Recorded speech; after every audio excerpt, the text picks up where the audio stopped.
Hey y'all, happy Thursday. I am just hopping on today for a little bit. I was going live with my Patreon, but that was railroaded. So I just wanted to hop on and just talk to my followers today, see how you guys are doing. I was basically asking my guides and stuff what was going on with the collective because I had posted that video a couple days ago about me really feeling defeated and feeling like my hard work wasn't really paying off. And I got such an outpouring from people who were basically saying that they had been feeling the same way. So I pulled some cards just to see if this was a common theme, and apparently it is. What I got was there are a lot of people who are working on some type of project or working on something, and they're starting to feel like they're wasting their time. There's starting to be a lack of ambition. Hey Terry. There's starting to be like a lack of ambition because there's delays in whatever it is that they're trying to bring into existence. But the next card that I got after that was the card of justice, which is basically saying like whatever you put into it, you're about to get a return on your investment because things are balancing out. And as long as you are, whatever it is that you're trying to do, you're pouring from the heart and you're doing it from a place of passion, you're doing something that you actually love, you will start to see that new beginning coming in for you. But what's required of us right now is for us to kind of carelessly move through life. And when I say carelessly, I don't mean carelessly as in recklessly. I mean carelessly as in stop caring about the little shit, kind of releasing control, trust in the universe. We need to kind of have this innocence on our next step of the journey and release expectations and preconceived notions that we have, because that is what's causing this lack of balance, you know. It also feels like a lot of people are worried about money right now.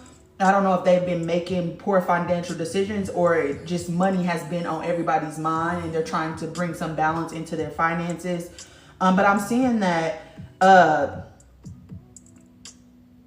whatever it is that you've been working on, you're about to see recognition for that. There's about to be some expansion in that because you have been doing it from the heart and showing up authentically. And it feels like whatever this is challenges the traditional standard of what we think is acceptable in society, meaning like there's whatever it is unconventional. And that feeling of feeling defeated and being worried about money is about to pay off because you have been resilient. You were exploring more. You were really nurturing your emotions. So I thought I would pass that along because I feel like yesterday I was just having a hard time, or not yesterday, a couple of days ago I was having a hard time because I felt like I'm putting all this work into all these things and I'm having all these obstacles that I have to kind of like jump over. And I did get an outpouring of a lot of people who reached out to me who were just like, girl, you can't quit. What the fuck are you talking about? Which I appreciate y'all. But I got an outpouring of people who were basically just reminding me of my power and who I was. And what Spirit told me yesterday was that there is a extra push or extra need for us to be pushing through right now. I don't know what's going on. Hey, Sam. I don't know what's going on with the energy, but it's causing some of us to be disillusioned, some of us to feel defeated. So it's really important that we push through right now in these moments and we continue going, because it feels like that there's about to be a new beginning really soon, which I thought was interesting because yesterday was the new moon. And the new moon was in Aquarius, but I think it was aspect with Taurus, and Taurus is about your values and your possessions. So, I mean, I woke up today with this renewed enthusiasm and this renewed passion for what I do. But yeah, I just wanted to get on here and kind of share that a little bit with you guys, just what I do. But yeah, I just wanted to get on here and kind of share that a little bit with you guys, just because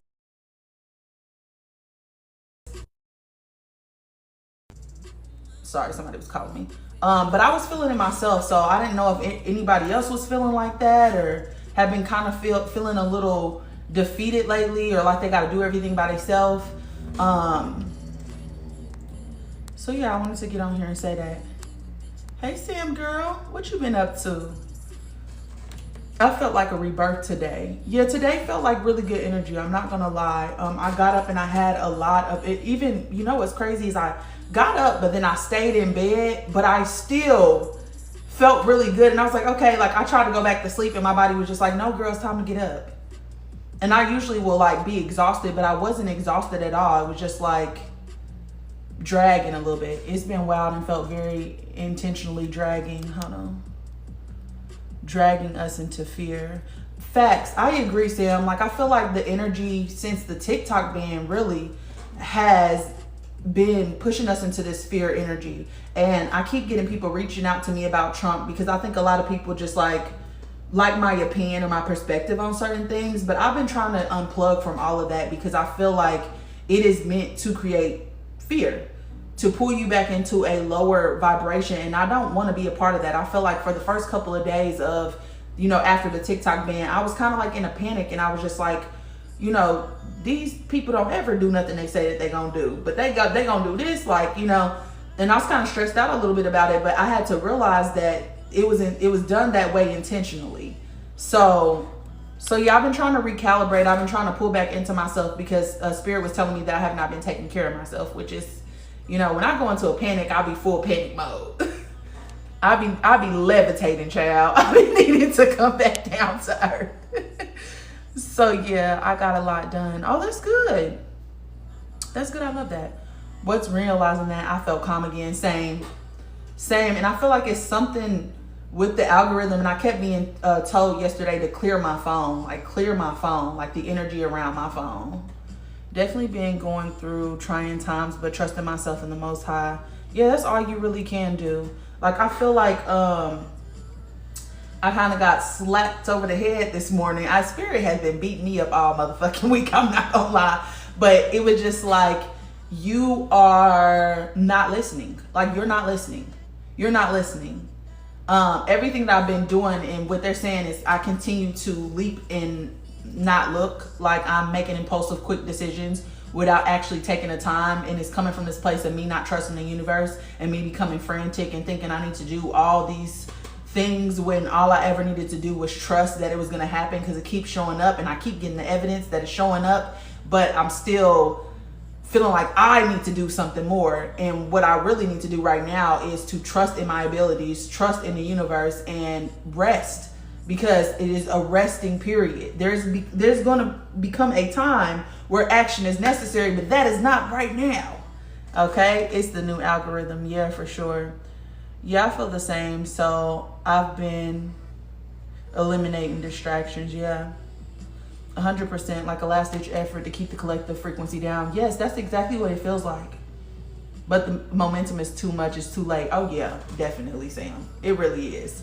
Because it's like I will have those moments and I wake up, like I literally spend some time before I go to bed. I'm always, making sure that I'm in a good frequency. I'm always doing like some meditation. I'm always trying to make sure I bring myself up. I set my intentions before I go to sleep and everything. And it has really been helping me. But I think that I've just been a little antsy. Like I've just been antsy. I'm a sage mine tonight. Yeah, you should. I've been getting that too about the phone. Yep. Hey, Jayla. My sun is Sagittarius, my rising is Cancer, and my moon is Gemini. Okay.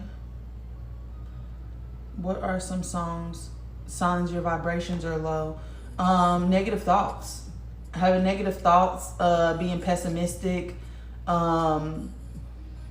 feeling low in energy, feeling fatigued, mental fog, all kind of signs, baby. Not feeling like you're in good health, being sick, because your sick is an immune system issue. Hey, Tyja. Oh, is it Tyja or is it Taja? Hey, name twin. And I got all of those ones you listed. Yeah, so you need to focus on bringing your vibration up. And that's just done through, getting out in the sun 30 minutes a day, doing things that you enjoy every single day, because that's how you need to have more electric emotions, grounding, so you can discharge that extra energy into the ground. The earth is meant to help us, taking a spiritual bath so you can get some of that emotional energy off of you, eating whole fruits and vegetables, because that's the only living food that actually is of nutritional value to us. But yeah, I got sick for the first time in 20 years. Yeah, I think something is happening frequency wise, but I live in Ireland, ain't no sun here, baby. Okay, well, do things that you enjoy to do, like electric emotions, like things that bring you joy, excitement, bliss. Learn some new things that you're interested in, explore new things, try new things. Like those things can help as well. Hey, lovely girl. Practicing gratitude helps too. Yes, thank you, Sam. Yeah, showing gratitude for the things that are going well in your life really brings attention to what you want. It was in the 70s today. Okay. Hey, Queen Jan. They messing with the weather bad here. Yeah. What's your opinion on lucid dreaming? I think that lucid dreaming is a really, really great tool. Hey, Kingdom Heart. I think it's a really, really great tool because when you learn how to master it, you are directly in the subconscious mind. So you get to create whatever reality it is you want to experience when you wake up. Lucid dreaming is a beautiful thing to teach yourself because you can literally change your entire circumstances. But make sure you're doing reality checks and stuff. Lucid dreaming is like the safest avenue. Because on my platform, I talk a lot about astral projecting, which I do quite often. But there are things on the astral plane that a lot of people are not aware of, which can lead to you getting hurt. No, but I did a podcast episode. You can go check out my season 1 of my podcast, Becoming Known. It's on my website. I did a whole episode that's almost like 45 minutes. Everything that you need to know. But yeah, I said to a dream character, this isn't reality. And she said, who's to say which is which? It probably wasn't a dream character. That was probably a guide. Hey, Serenity. But yeah, I got hurt doing astral projection. Yeah. Like a lot of people, one thing that I see like the most for people is when they go and they do shrooms or they do ayahuasca and they don't have the proper foundation set, meaning that they're vibrating really low. A lot of times y'all come back with an attachment and y'all won't realize that y'all have an attachment. Y'all just feel really tired after it or feel like, oh my gosh, that was an intense experience. I'm supposed to be tired, and that's literally not what's happening. Also, when y'all go get them shmishmorshmans, y'all be getting attachments that way too. Going to the chop shop. I had Diamond Boy on repeat the other day. She snapped. She definitely did. I told my brother about this album. He's like, she just sounds the same. I'm like, you're just not listening then. You're just not listening because the lyrics are different. So he went back and listened and he actually liked it. You seem confused. There's a difference between dream world and astral realm. I'm not confused, baby. I know that there's a difference between the dream world and the astral realm. I was talking about lucid dreaming is a good practice for when you are going to astral project, meaning that there is separation between the two. Flying through Area 51, making notes of all the technology. Oh, yeah. That'll get you fucked up because a lot of times they have like remote viewers and also psychics on standby. Like psychics are a part of the government. I told y'all like the first psychic that I had out here worked for the government, but she wasn't allowed to tell me what she did. But she worked with the government. And I was like, why would they need you though? Why would they need you? How do you feel about human talk? I feel like it's just a recurring thing. I don't, to be honest, I knew that it was gonna happen. Because every time that we try to create something for us, there is always somebody on the other side who wants to profit off of it. Because they've been able to profit off of us for years. It's just like they feel entitled to being able to profit off of something that we created. So with the white lady going and trying to copyright Human Talk, and then she made a whole website and all of that, I think that that's just insane, but on brand. Unfortunately, that is what they do. They colonize. That's why there's so many people on this app who's telling you should gatekeep this information. You know, like I had a follower who had said she had been my follower for a long time who became upset with me for saying that. For saying that we need to stop acting like we're all the same and treating people who lack compassion with compassion. Like that doesn't work because they don't have empathy. They don't have morality. They don't have character. And she's like, no, we're supposed to be all together. And I just don't believe that. Not everybody is meant to wake up. Not everybody is meant to know what you know.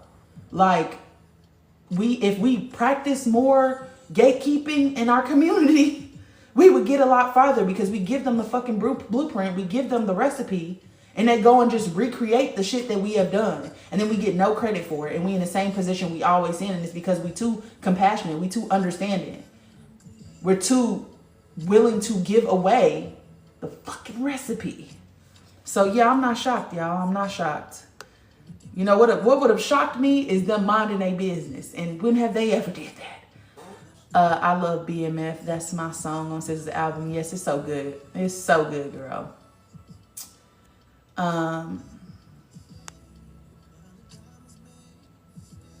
Okay. What should you do in the astral realm? So with the astral realm,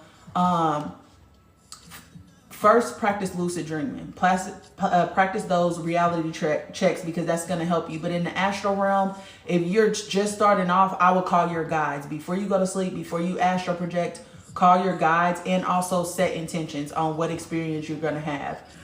If you have a place that you want to visit, point yourself in that direction when you start to feel yourself falling backwards, which usually happens for me, or I hear like a buzzing or a clicking or something happening in my ears. Point yourself in the right direction, meaning like have an idea of where you're trying to go. Don't do it all willy-nilly and just won't like allow your body to point you, because if it does, it's going to point you based on your vibration, you know? Hey, April. But what I would do is study the astral realm first and its inhabitants. I did a 2-part episode on this on my podcast first season. It's called the Astral Plane episode, I think. Yeah, Astral Plane episode. Yep. Oh, they seen the ball rolling and said, I gotta have it. Yes. Yes, yes, yes. Their ball is getting too big. I need a piece of the pie. Yeah. That copyright situation was nasty business, but it's in 4K. Literally the reason we should gatekeep. Yeah, I don't think it's going to go anywhere because it's kind of like the similar situation as the girl who was like very cutesy, very demure. If you can prove that you had ownership over something first, they can't copyright. They cannot copyright that. But I do think that's nasty work though, that she even tried. But I mean, again, there are people who literally make their living doing that. Literally make their living doing that. In my city, these 2 girls was beefing and the girl did not copyright her name. So the other girl who she was beefing with went and trademarked everything. And she had to change her whole business name, everything on her website, her clothes, everything. Set that lady back. Set that lady back. So we got to start copyrighting stuff. Have the stuff up front, please. Have it up front. Hey, earthly goddess. Give them the magic and they use it on us. Exactly. Closed practices are closed for a reason. Yeah, exactly. Exactly. And I think that we should, the ancestors did it away for a specific reason. They did it that way for a specific reason. I think we're just so used to helping people, you know, we're just so used to helping other people. When you go through this path, go down this path of empathy and you really care about people and compassionate towards other people, you have to use discernment because that makes you a mark. It leaves you open for people to take advantage of you, for people to use you, for people to, you know, harm you. So you have to be very, very careful and very cautious and use discernment and your intuition. And you got to realize that you cannot save everybody. That's what Spirit has been talking to me about that this whole week. You cannot save everybody. And it's not your job. Not everybody is meant to wake up. That's why they call it the chosen ones. Now, everybody has the capacity to be a chosen one, but that doesn't mean that this is their life cycle to be the chosen one. You know? The astral realm looks just like here, but more blissful. Yes, it does. I think the colors look more vibrant, but it's the only plane that looks just like Earth. And that's why some people who will pass away like unexpectedly, they'll just rebuild their life on the astral plane because it literally just, it looks like here, but just a little bit more vibrant. What advice would you have for healing from heartbreak and nurturing your heart chakra? I have a lot of advice. The first advice is stay away from the person who caused the heartache. You know, sometimes I think when we are going through those things, we think forgiveness has to happen tomorrow. It does not. It does not. Take your time and make sure that you focus your energy towards you until you start to feel better. But do things that you love. Pour back into yourself. Really take your time when it comes to you. Don't break any promises to yourself in that moment, and realize that you just have to make it to enough tomorrow. So when you're having those moments where you are sitting in that negative energy, don't stay there too long. Give yourself, like, set boundaries and rules. Like for me, I got 24 hours to cry it out, to shout, to kick, to scream, whatever I got to do. But when that 24 hours is up, get your ass out the bed. You got to have rules and boundaries. So one, I can't stay in my bed all day. I got to get up and at least go to my living room. Okay. Dishes can't stay in the sink for more than 3 days. So if it's been 3 days, I have to do my dishes. You know, I treat myself like I would treat a kid.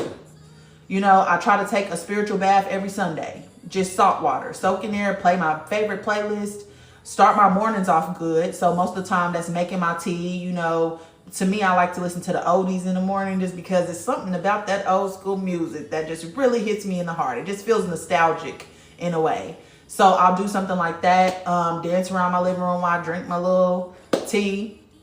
But you got to do things that you love. If you have an animal, spend some time petting them, because that really does help the heart chakra.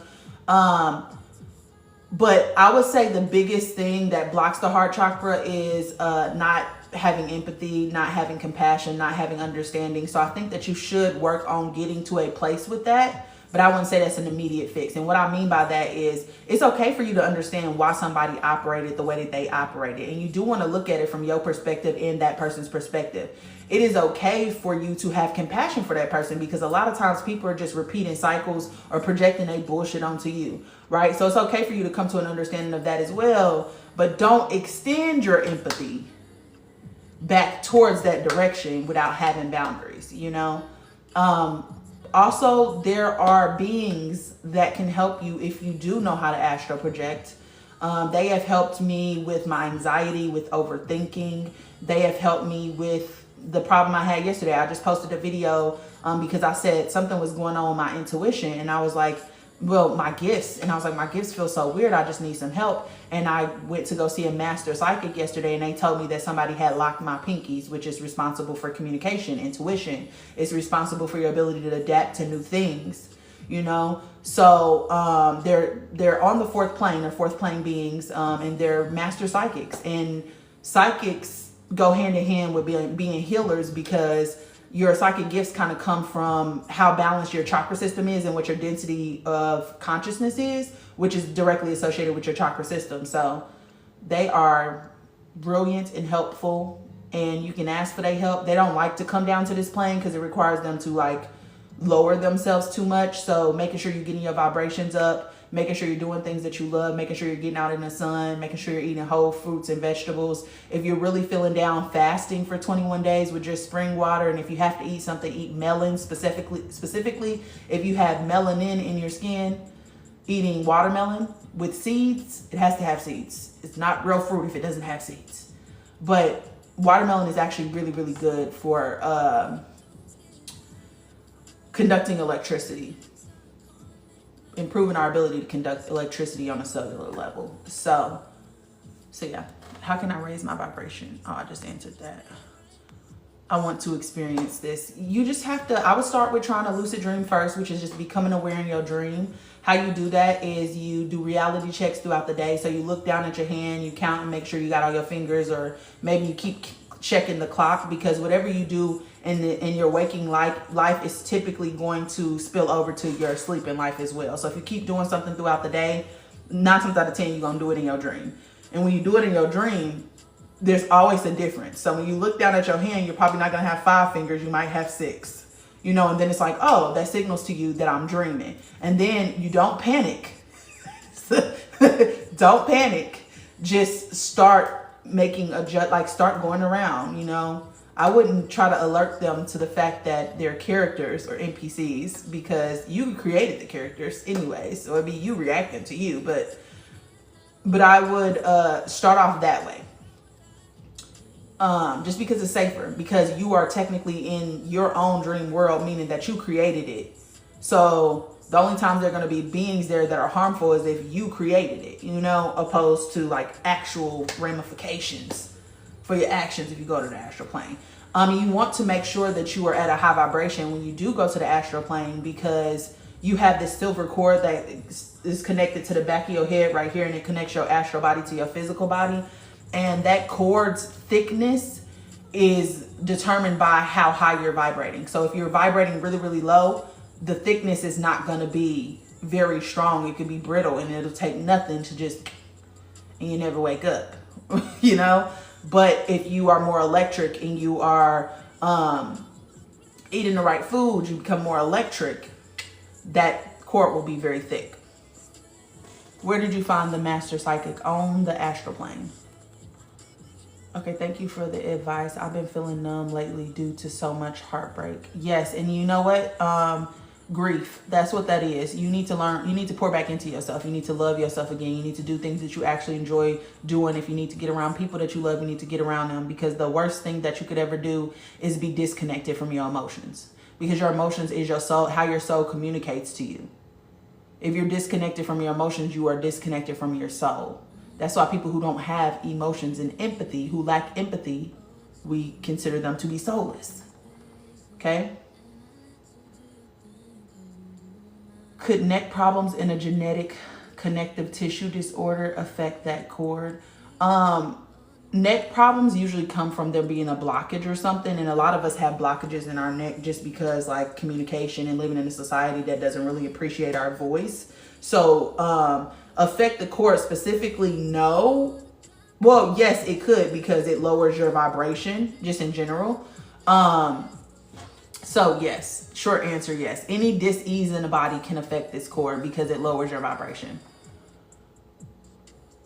I feel my ex from years ago pulling me back. So strange. Don't pay attention to it.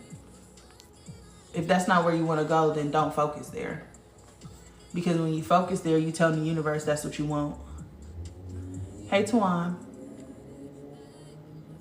Random, but I feel as if everyone is talking about how January is dragging, but I'm enjoying it. That's good. Stay in good spirits, babe. Hey, Ebony. You talking about Kitty Red? No, I'm not talking about her, but I went to school with her. But no, that's not who I'm talking about. Good evening. I just joined, trying to catch up. Hey, Cheryl. Or could I be talking about her? Was that India? I don't think it was India, though. My frequency started changing without my knowledge. What do you mean? Like in a good way? I mean, it should definitely be, all of it is always with your knowledge, because every choice that you make change your frequency. Meaning, like, what clothes you put on, what food you decide to eat, who you decide to be around, all of those things change your frequency. But not only that, the words that you speak out of your mouth change your frequency too. You changing your frequency all day. I've studied the astral realm for years, and you had info on them episodes I didn't even know. You fire for real. Oh, thank you. You know, I like to bring the two together. That's one of my favorite things to do, because I think a lot of us think that you either have to be logical or you have to be an intuitive, but you need both. You get the intuition first, and then the logic just confirms things for you, you know, or the logic or knowledge, because knowledge is logic, just gives you the idea, and then you use your intuition to get extra information. But I told y'all that I had like a little situation where I got thrown into my spirituality, and I read so many books. I'm talking about 7 books a week. I was not playing around. So I just accumulated so much information. I think that I'm really good at retaining information, because I have this historian energy where it's just like really, really easy for me to keep the records of everything that's happened. So yeah. Sorry, y'all, I'm trying to catch up on comments.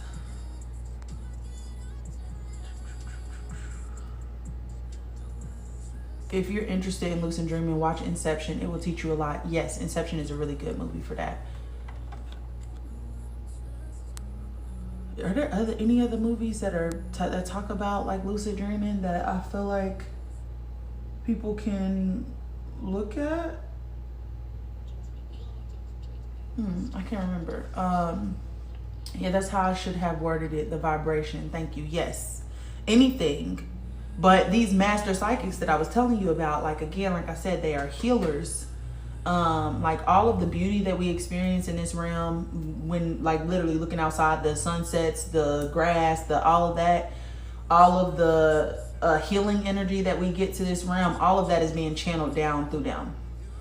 While I was on the astral plane flying to Area 51. Oh yeah, probably. Because a lot of times if you're in a place where you're not supposed to be, there'll be somebody whose job is to remote view that area. So if they see anything that's strange, you will get attacked. I've literally been pushed out of places before just because I was like when they had them portals that was appearing everywhere, I was like, oh, let me go see if this is a real portal. And the moment that I got there, it was like a burst of energy that just pushed me back into my body. And I said, oh, okay, those are real portals. Okay, good to know. What did you think the energy will be collectively for the year? I think that the energy is going to be about us releasing the old and building upon something new. And I don't think we're building the thing new yet. We're just kind of like setting the foundation. But I think it's going to be a lot of processing what happened last year, and a lot of things from last year coming to closure.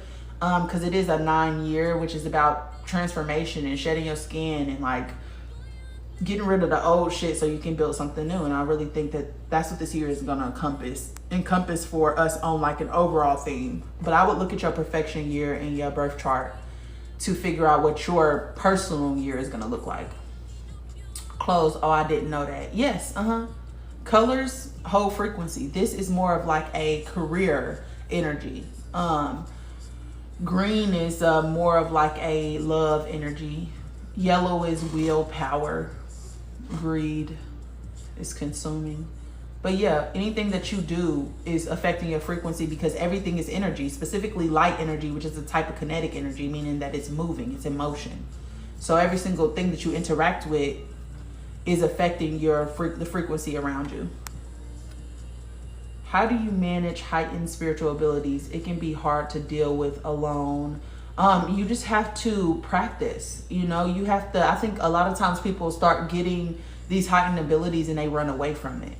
They don't lean into it. They just have a hard time like accepting that this is happening, or they'll see a spirit and be like, nope, I didn't see that, or whatever the case may be. Like, you need to educate yourself as much as you possibly can. And there's so many books on psychic development that you can look into. But you also need to get comfortable with your gifts and explore them. Take on the energy of curiosity when it comes to your gifts instead of like shying away from them. But also seek help if you need help as well. I have one friend who tapped in, but that's really it right now. Yeah. Do you have a book recommendation list anywhere? I do. It's on my page. I do. It's on my page, love. But also, if you go to my podcast, season 1, I always put recommendations and resources for you guys. So hold on,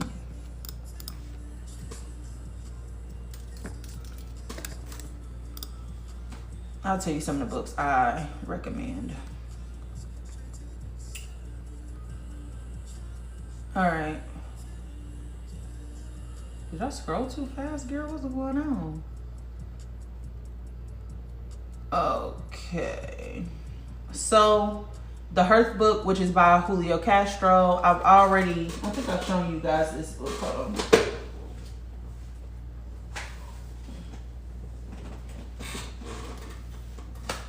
It has a lot of knowledge in this book, and it's basically somebody's notes who basically made them available to everybody. His name is Julio. You've probably seen him on here before. He has all the tattoos over his face or whatever, but this book actually is made because he was studying Australian guy. What's his name? He teaches about syncretism. Hold on.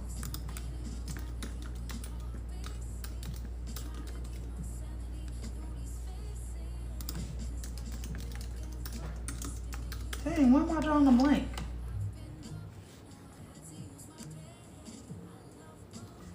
What is his name? Hold on, y'all.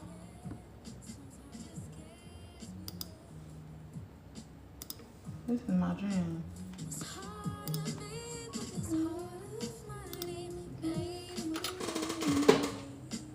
What is his name? Hold on, y'all. I don't like that. I have him saved to my YouTube though, so don't fret. I will get to the bottom of it.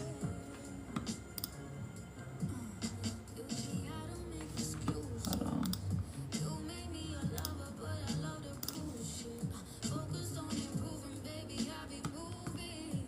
It's on the tip of my tongue. Hold on, let me look in the comments. Did somebody say it?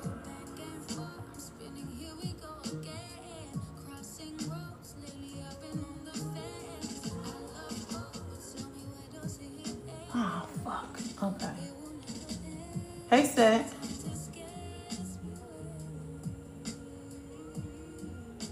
Hey, author. Hey, Mariana. How do you not get scared when astral projecting? Getting scared is the worst thing you can do, because what happens usually when you fear something, think about nightmares, you jump back into your body. But also you change the energy around you. So I don't know if you guys have ever seen The Legend of Korra season 2 when they go into the spiritual world. I talked about this the other day. That's a really good representation of what actually happens. Santos Bonacci. Okay. And I did not find that. That just hit me. It just dawned on me. Okay.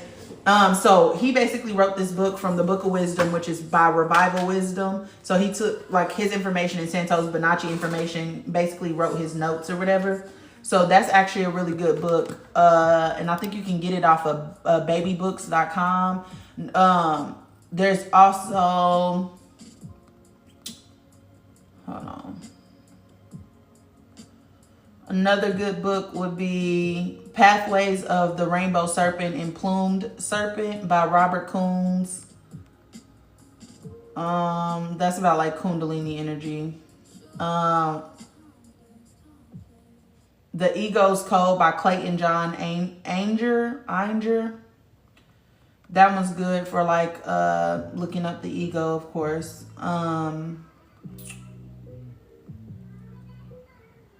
Ra, the Book of Ra, The Law of One, that's a good one too.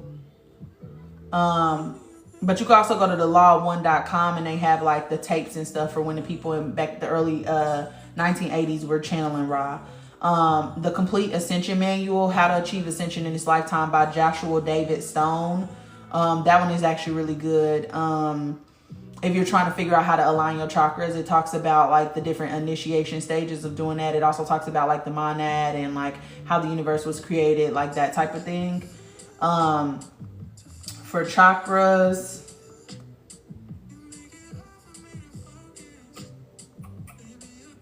Chakras for Beginners, How to Balance, Heal, and Unblock Your Chakras by Lisa Hardy. That's a good book.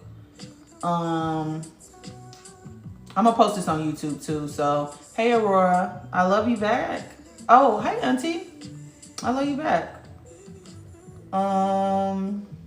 Who else? What else? One of my favorite books is The Astral Plane: Its Sceneries, Inhabitants, and Phenomenon by C.W. Leadbeater. He was a psychic back in the day. Highly skilled clairvoyant back in the 1800s, and he was an adept teacher as well. An adept is just basically somebody who helps to initiate people. The Secret Doctrine, again, by Helena Blavatsky. That's really good if you want to learn about the evolution of the earth. If you want to learn about like the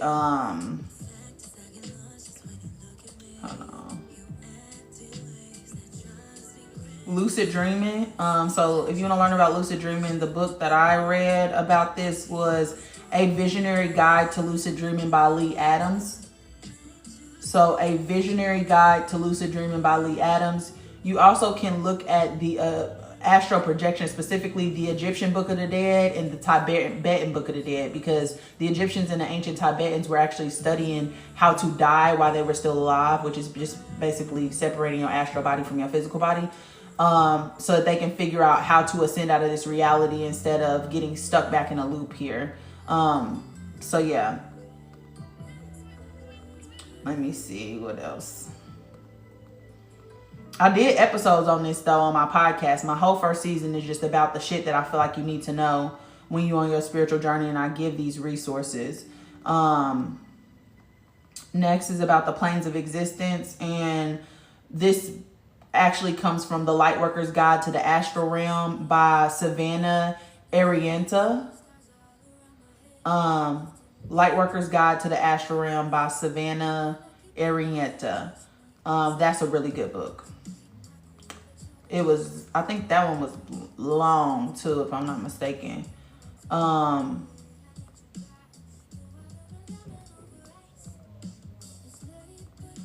And then, yeah, that's a good start. But I also like Waking Up in the 3D by Maureen St. Germain. It basically talks about like the elementals and like dragons, and like, because apparently we all have like 1 or 2 dragons that kind of help us with stuff, because dragons are actually really wise. So that's why a lot of anime, they'll show them talking to dragons, or they'll show them, you know, like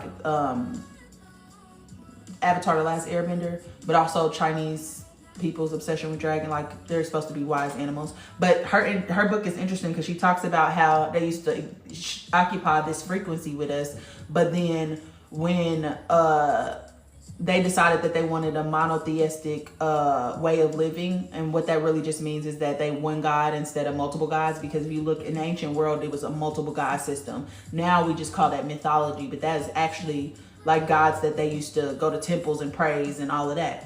Well, when this switch was happening, there was a lot of burning of people at stakes and burning villages down or whatever, and apparently they was blaming it on the dragons, and the dragons were getting killed. Like they were, you know, ignorant people with the pitchforks killing them. And so a lot of them raised out of this frequency, just so that they could be safe. Now, I don't necessarily know if I believe that, but again, I tell y'all, I learn the information, I stay open-minded, and it's in my back pocket in case I need it. In case a dragon pop up on my ass, I'm gonna be like, okay, so that was true, all right, you know? I got scared my first time and didn't get to go anywhere. Yeah, you cannot be in the fear state and be on the astral realm. Like, you are literally, if you ever seen the movie Soul, where they was in that plane where like, it was like, people were like in a bubble of like, you know, being in the astral plane when they was playing their music and stuff, but it was all these monsters and stuff at the bottom. Like, you will point yourself in the wrong direction, and you don't want to do that, because you're bringing light into the darkness. And what happens when you see light in the darkness? People go towards the light. So be careful. Okay, so we had the same pushback. Yeah, Waking Life is a good movie for lucid dreaming. Thank you, Sammy. Your nerves are actually fire, by the way. Yes. Thank you. Cute. You know, I've been on some galactic type of vibes lately. So I've been trying to, you know, stick more to my personality, you know? Yeah, I love the nails. Thank you. You are so sweet. Do you go live often? I'm new. Hey, Denise.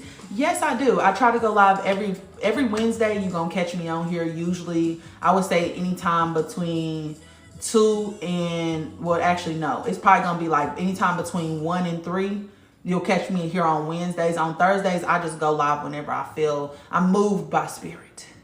And that's even if I go live on Thursdays. But usually every Wednesday you can catch me. If you missed any of my old lives, you can go to my YouTube, and all of them are posted there too, by the way.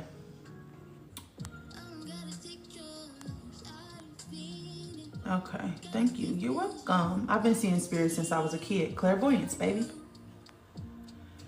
Yeah, I'm new to your page, but very interested in these topics. What are your thoughts on telepathy? Telepathy is a capability that we all have. I think mine is very strong just because I don't have access to clairvoyance in the same way people do. So I pick up on a lot of mental energy, which is picking up on people's thoughts before they happen. But I think a lot of us see remnants of this all the time when we hanging out with our bestie or our mom or somebody that we're used to being around. We just know what they about to say before they say it, or we can hear them like something in our head and we just like say it at the same time. Jinx, you owe me a soda, like that. Those type of vibes. It's just an ability that you can have, just depending on how clear your channel is, how balanced your chakras are.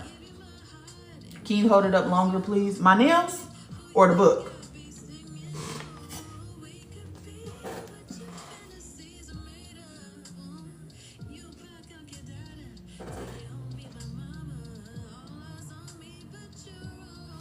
Okay, I hope you got it, girl. I'm doing palmistry and I'm learning to see with my hands a type of extra sense. Yeah, so with your hands is going to be clair agency or psychometry. One of the two. And I just posted an episode on my Patreon about this. If y'all not a part of my Patreon, get to it. It's www.patreon.com/becomingnoone. I am dropping this spiritual intelligence course, and they get everybody who's in my Patreon in the Soul Tribe tier gets access to that first. I actually went live today to try to do extrasensory perception readings for them as well, and a lot of people didn't show up, so y'all better get on it, because I be trying to get us into energetic alignment. I'm trying the best that I can. Australian Jung. Oh, Jung? No, I was thinking Santos Bonacci. But Carl Jung is a good one too. He teaches you a lot about the ego and stuff, the super ego and stuff like that. What does the world not see in you that you see in yourself? What does the world not see in you that you see in yourself? What does the world not see in me? That's a good question. I like this game. What does the world not see in me?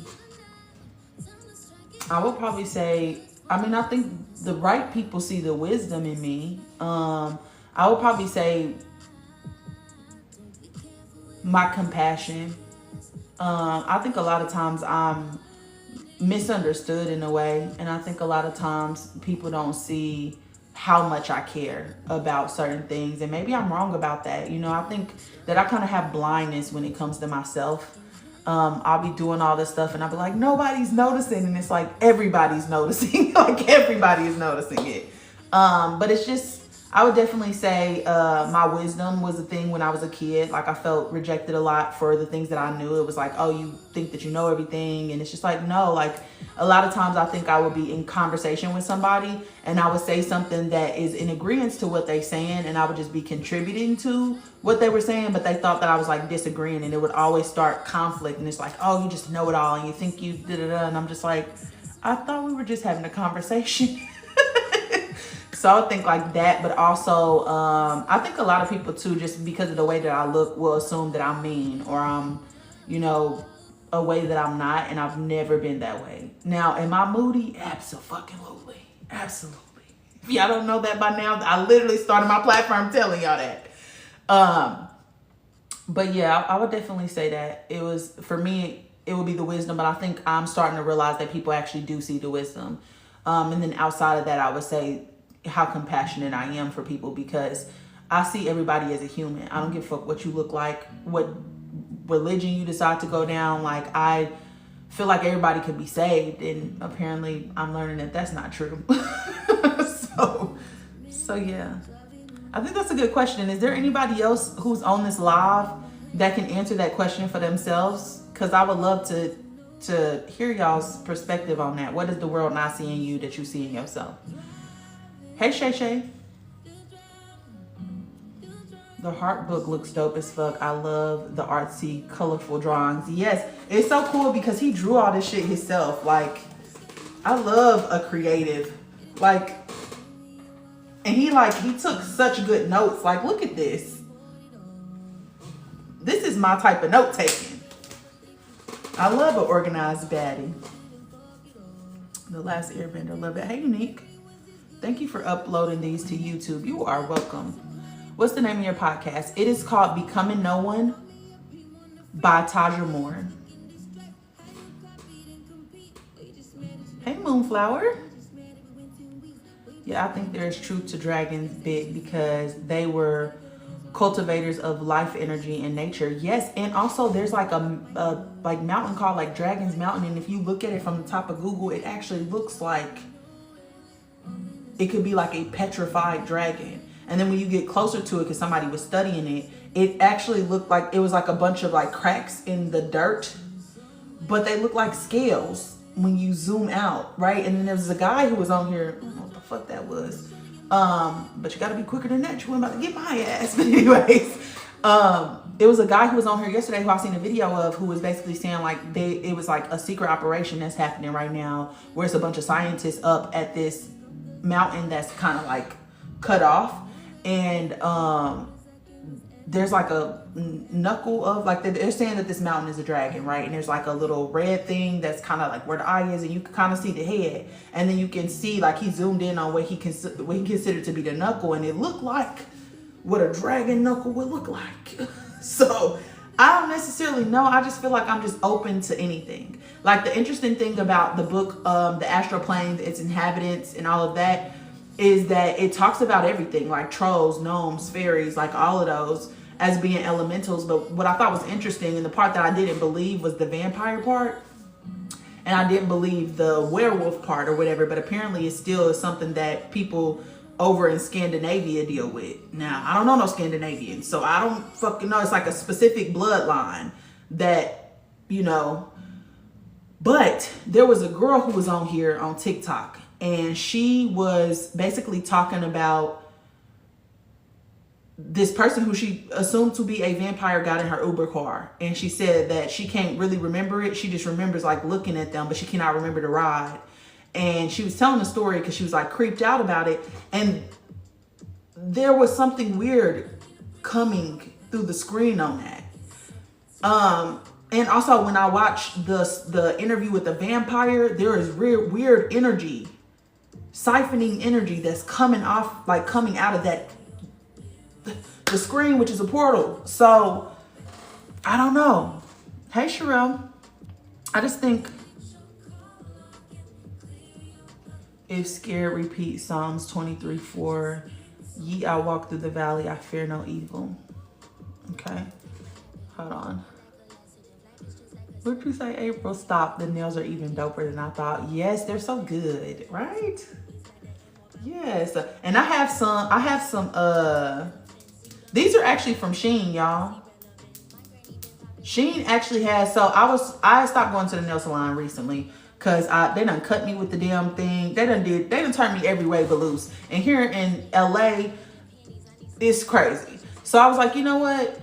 The girlies are getting press-on nails again. Like, let me just see if I can find some that I like. And I went to Shein because I seen that they had a bunch of nails, and I feel like the girls is tearing up the nail for you. Now all of y'all nails look the same, and I don't like that. Like, now we just copied and pasted the same. Everybody got the same nails. So I was like, let me just try to find something else. So I went on Shein, and I kept reading the reviews because you got to read the reviews on Shein. Like, don't wing it. But I got a whole bunch of packs that fire. I got one with little planets on it, you know, little situations. So yeah. Hey, Shah. I see a lot of things in my dreams. They're very vivid, like astral projections. Yeah. It could either be a vision or it could be you actually astral projecting. Yeah. Usually when I'm astral projecting, I remember every single thing because astral projection is a conscious thing. So I remember every single detail. It's like I'm there. Hey, Kodak. The world does not see that I'm caring and trying to help. People always think I'm being mean. Yeah, same with me. I think I'm just a passionate person sometimes. So I think that I always catch myself saying the shit that nobody wants to say, but it's obvious as hell, but everybody just dancing around it. And I hate when I have to be in that energy because it's just like, I say it from this place of passion, but I feel like sometimes it can be perceived as me like, I don't know. I don't even know how to explain it, to be honest, because I can only speak from my intention and not other people's perception. But yeah, people don't see how sensitive I can be because I'm the one to laugh it off and tell you off. Yeah, same. I'm sensitive ass bitch. Listen, you gotta treat me with care. Put a fragile sticker on my fucking forehead because I take everything personal. Because everything is personal. I take everything personal.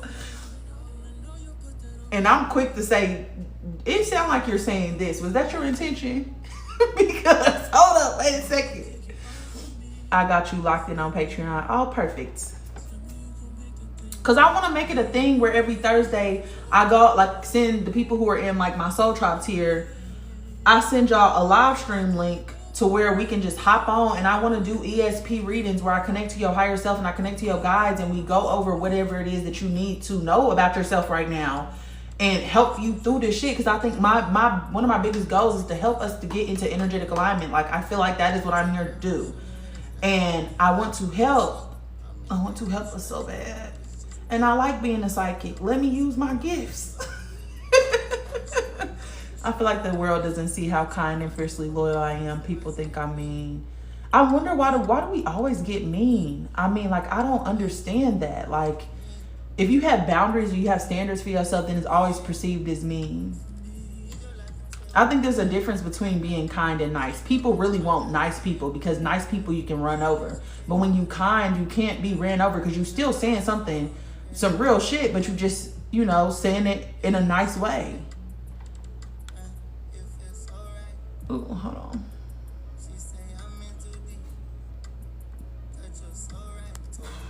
I've been listening to Brent for years.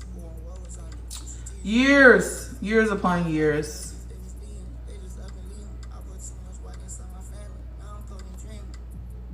There is a story in YouTube like that too. On YouTube. Like what? Hey, Destiny.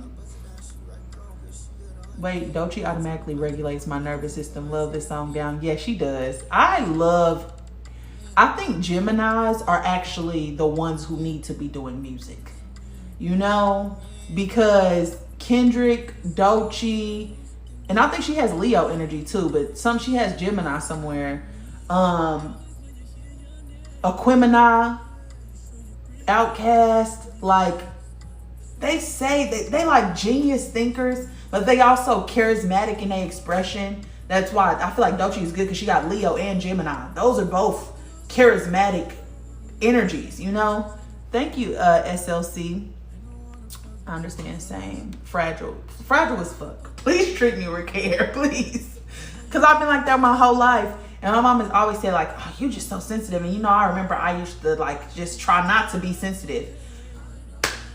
Being sensitive is what got me here. So if you're being called sensitive, be sensitive. There's nothing wrong with it. I promise you. I would rather be sensitive than not sensitive, because if you're not sensitive, then you're unconscious. Because being unconscious means that you lack sensory perception, which is sensitivity. Also, the world does not see that I am more than being the silent therapist. Oof. Yes, girl. I think too, because I do what I do, is so many people who want my help. So people who rejected me, or people who didn't see the value in me when I was younger, now are the same people who are calling me, trying to drain my energy, trying to give me, like, shift a burden over to me. And it's like, they're always going to need more energy, you know? So I think that's kind of hard to navigate too, is like being able to set boundaries around that. Because I am not your emotional trauma dumping ground. OMG, same. What exactly did you mean when you said that? Yes, because I feel like I struggled with communication my whole life. So when I actually did start trying to communicate, I was a tyrant. I just was blowing up on everybody. And I decided that everybody had me fucked up. And I just was cussing everybody out. I didn't care who you was. Granny, mama, brother, sister, I don't care. And then I hated that, because I am a very kind person. Like, I'm a very loving person. I'm a very nurturing person. I do not play about the people who are around me. All of my friends is family. Like, they go and hang out with my family without me. Like, they're just, I treat them like I treat my family, you know? But I went through a very, like, big fighting stage in college, just because I was just tired of being disrespected. It's like you back a dog into a corner, and eventually she gonna bite your ass. And I was at that point in my life. And so I think I got misunderstood a lot in my early 20s, because I was crashing out. I was crashing out real bad. But I mean, at least they knew who not to play with. But at the same time, I didn't want to be that person. I hated being in that energy. Like, I hated, like, seeing a terror on somebody's face, and I'm causing that. Like, I hate that. So I had to learn how to communicate. And I think that once I actually did the healing, I stopped letting, like, and I wasn't taking stuff as personal, and I was able to separate myself from my emotions and the intensity of those emotions. And I was able to just expand my awareness. I'm able to communicate so much better. And even when somebody is yelling at me, or when somebody is accusing me or something, or when somebody is just trying to win the fight, I can still articulate what it is that I need to say in that moment. And I'm very proud of that. So a lot of times I will ask a question instead of blaming, because I think so many times we get stuck in a cycle because we mirroring each other energy. There has to be somebody in a situation who either has compassion or just emotional intelligence. You know, so I always ask a question like, hey, that statement made me feel like this. Was that your intention? Because it automatically makes them think about themselves. Or also, if somebody's coming at you sideways asking, are you okay? If you ask them, are they okay? They immediately get self-conscious. So sometimes I just do that for the thrill. I ain't gonna lie. Sometimes I be having my petty boots on. So sometimes I just do that shit for the thrill. Like, are you okay? Because it's given that you like are very close to a mental breakdown. Only allowed to listen, but not share my thoughts. Oh yeah. You know what's crazy about you saying that? I have this one cousin who literally will call me, and I like literally will just start with whatever's going on with her. Like, don't say hi, don't say nothing. And I'll just be like, and then if I'm trying to say something to like help guide her through it, because everything is just so negative, it's just like beating a dead horse. There's always, I don't think she has the capacity to see herself as anything other than the victim. So those situations are really hard too, because you don't really want my advice. You just want a sounding board. But you didn't even ask me if I was in a mental state right now to be able to take that. You helping me find my path, and I appreciate you. Oh, thank you. I appreciate you too. I'm glad that you finding, and I'm glad that I'm helping in any way. I feel like a big thing, or a big reason why I did this, is because people think that a healing path is all love and light and rainbows and butterflies, and you have to be this perfect person, and you do not. I am so not perfect. I don't even intend to be perfect. I don't even try to be perfect. I am going to fuck up, and I leave space for me to do that. I'm still petty sometimes. I'm just, you know, not as petty as I used to be. I'm more positive than I am petty. I'm more helpful than I am petty, you know, but I still, some days I just have it in me, you know, and I think that people need to see a good representation of that, because a lot of us don't have good examples. We just have people in our life who we just didn't want to be, you know, but we need people who actually articulate with compassion and understanding. People feel entitled to you and your time. Yes, child, baby. And you can't have it, because now I have boundaries. You know, the old me would have just let you right on in, plug on up to source, but no, not anymore. Be confident and strong in your boundaries and honest. People think you're mean. Yeah, for sure. And too, when you know who you are, people, one thing that I noticed is, as I've been showing up more authentically, people will try to tell me who I am, and I'll be like, oh, well, that's not my truth. That might be the way that you're perceiving it, but an opinion is not a fact. That's not my truth, so I don't accept that. People will get upset with me for knowing who I am, and I'll just be like, this is me. I'm the soul inside of this body. I better know who I am. Why are you upset that I know who I am? It's just weird. I definitely plan on getting a reading from you. Oh, you should, boo. Yes, big Gemini energy right here. Yeah, I think Geminis are so misunderstood. Like, Geminis can teach us a lot. A little crazy sometimes. But I love Gemini energy. They so charismatic. They so funny. Class clown energy. I love a class clown. Hey, Smoking Gemini. We were just talking about y'all. And people who see the light in you and consciously or unconsciously leech off of it. You know what I was thinking about yesterday is my biggest pet peeve is when people are attracted to me for the same thing that they end up hating me for later. You know, it's like people be like, oh, I haven't had a real friend, and then, or a friend hold me accountable, wherever it is. But then when I actually start being a real friend to them, it's just like, no, but not to me. I just like to see it. Or I love how authentic and genuine you are, but then start like, oh no, but you're my friend. You're like getting possessive over me. And it's like, no, you know, I don't know. It's weird. But it's a lot of different things that I think people do when you stand in your light. That's just strange, because some of them people like, oh no, but you're my friend. Those are handlers. They just don't want anybody else to benefit from it. They want it all to go to them. So it's almost like, you know, having a pimp or something. It's weird. Leo, Leo, Gemini. That's my signs in my chart. LOL, very dramatic. Yes. The thing about Gemini, though, that I think people need to, or people who have Gemini placements struggle with is indecision. I think you guys have a hard time concentrating and directing yourselves. You know, anchoring down some of that air energy because y'all up in the air.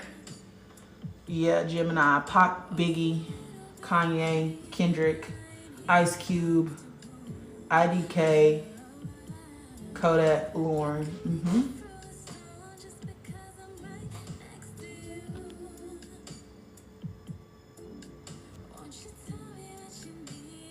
Yes, that's something I'm trying to work on now, communicating through hard conversations. It's so hard, too, because I'm an empath. So, like, in a lot of those situations, I can feel how hurt somebody is. Or, like, I could feel it. So, it's hard for me to sit in that energy, too. Because if you start crying, I'm going to start crying. Then we both going to be crying. I don't like crying. So, it's just, like, it's a lot going on. But not only that, I also don't like saying stuff that I know is going to harm the person, even if it is going to benefit them in the long run. Like, I don't like hurting the people that I love either, because I don't want to be the cause of your pain. But at the same time, you are operating out of alignment, and I can't allow you to keep doing that because what you're doing is hurting me.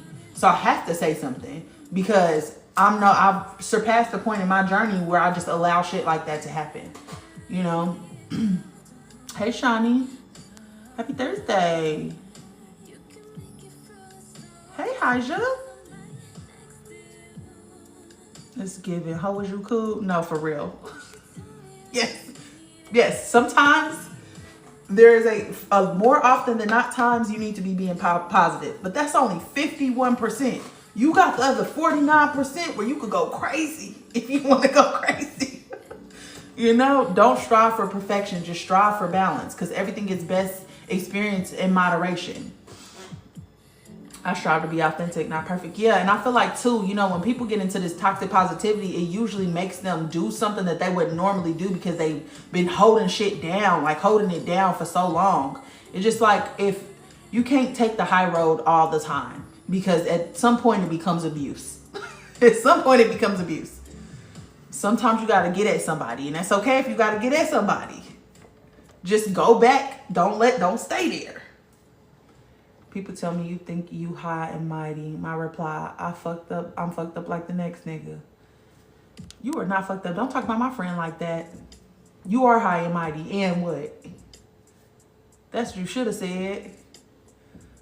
How did you learn how to control your emotions with tough conversations? Well, I don't try to control them. I feel them. I allow them to, because emotions are meant to come through you and go out the other end. They're supposed to be temporary, and it's only signaling to you, I like that or I didn't like that. You know? So I think sometimes we get swept up in the intensity of the emotion because we think that emotion is a character, identifying quality of our character, and it's not. It's literally just telling you, okay, I like that. That was cute. Okay, thank you. Or it's telling you, oh, hell no, bitch, let's not do that again because I don't like that feeling. Or maybe it's hard for me to take truth. You know, maybe that's something I need to do more often. Maybe it's something that I need to look at because I don't like this feeling that I'm feeling right now. That's it. But I think we get lost in emotions because we can't separate ourselves from the emotions. You are not the emotions. The emotions are only meant to guide you. That's it. That's all. If it's a good feeling, go towards it. If it's a bad feeling, you need to set a boundary and move away from it. And I think that understanding is what helped me, is that I am not my emotions. My emotions are only trying to help me to process what I'm experiencing in that moment. They're only adding depth to my experience so I truly, truly understand who I am in that moment. What I like and what I don't like. That's it. But we're not taught that. We taught that we're supposed to be regulating the emotions. We're supposed to be, you know, controlling the emotions, and you're not. Your emotions are a consciousness, a state of consciousness. Like your thoughts are a state of consciousness, like your actions are a state of consciousness, and no consciousness wants to be oppressed. You know, so you allow the emotion to move through you. And yes, sometimes it's hard. That shit sucks. But it's like, oh yeah, well, I really don't want to make this person feel like this again. Or anybody else for that matter. Or I really don't like when somebody's talking to me like this. You know, it just means boundary. That's it. If it's a bad feeling, it means boundary. If it's pain, it means change. That's it though. Pain, the only time that you in pain and suffering is when you refuse to take action. When you feel the pain, it should be like, oh shit, well, I got to do something differently tomorrow. There's multiple options available to me. Now I got to find the options. It means get active, little mama. That's it. That helped me. That changed my life. Because I am an emotional, intensely emotional being. I have a Scorpio moon. It don't get no more emotional than that. So I had to learn how to regulate that. Not only that, I got this 55 energy, which is abundance of spirit, which comes with really high highs and really low lows. So I spent 30 years of my life being depressed, being anxious, until I decided to do something different. And when I decided to do something different, I got out of that pain and suffering. Shit, probably don't let it take you 30 years. That's all of my life. So yeah. Yeah, being authentic and not people pleasing anymore. Ooh, people get so salty. Yes. Because I think people are used to having access to you, or so much so that they start to feel entitled, you know? And when you showing up differently, they don't leave a lot of space for you to change, because they depend on you to show up a specific way in order for them to get what they need. So when you start showing up differently, sometimes it can create problems with people who are there for the wrong reasons. And if that's the case, I need to know about it anyway.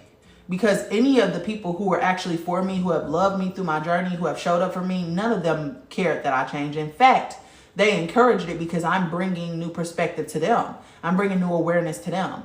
You know, like I always say, you don't heal people by trying to heal them. That was my biggest mistake. You heal people by being the example. Leia can do no wrong. She can do no wrong. She can do no wrong. Anyways, Geminis be crazy when their feelings get hurt. Yes, out of pocket. Out of pocket. Like almost like psycho, stalker, crazy.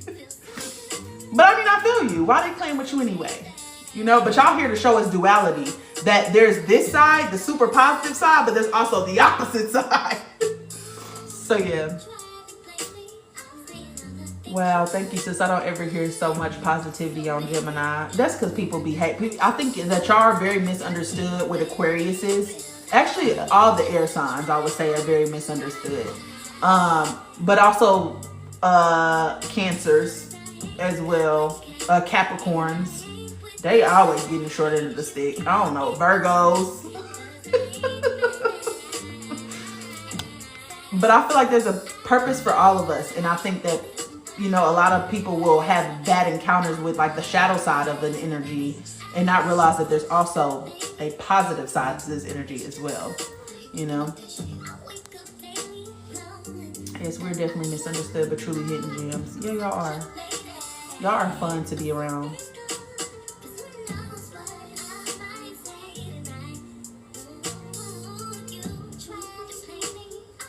Yes, I had to learn to stop overthinking. I'm like, hold up, brain, you empty in there. It's work. Yeah, I had to too. Because we make ourselves sick. We make ourselves sick. The mind is the matrix. You have to learn how to if you want to learn how to master anything, it's the mind. Right? Because demon, the D just means negative. Mind just means mind. The negative mind. That's what it is. It's you. But it's the negative thoughts, the negative energy, the low vibrational energy that's inside of you. Yes, I'm very indecisive at times because there's so much I want to do. Yes, but you just got to ground it in what is important right now. It's prioritizing that. So Geminis could really benefit from having a more practical partner, like a Capricorn who has structure, discipline, or like a Virgo who's very analytical, or Taurus who is very much so about that. You know, I know. Hey, Crystal. You better preach. Period. That's one thing you can count on, that I'll be on here preaching.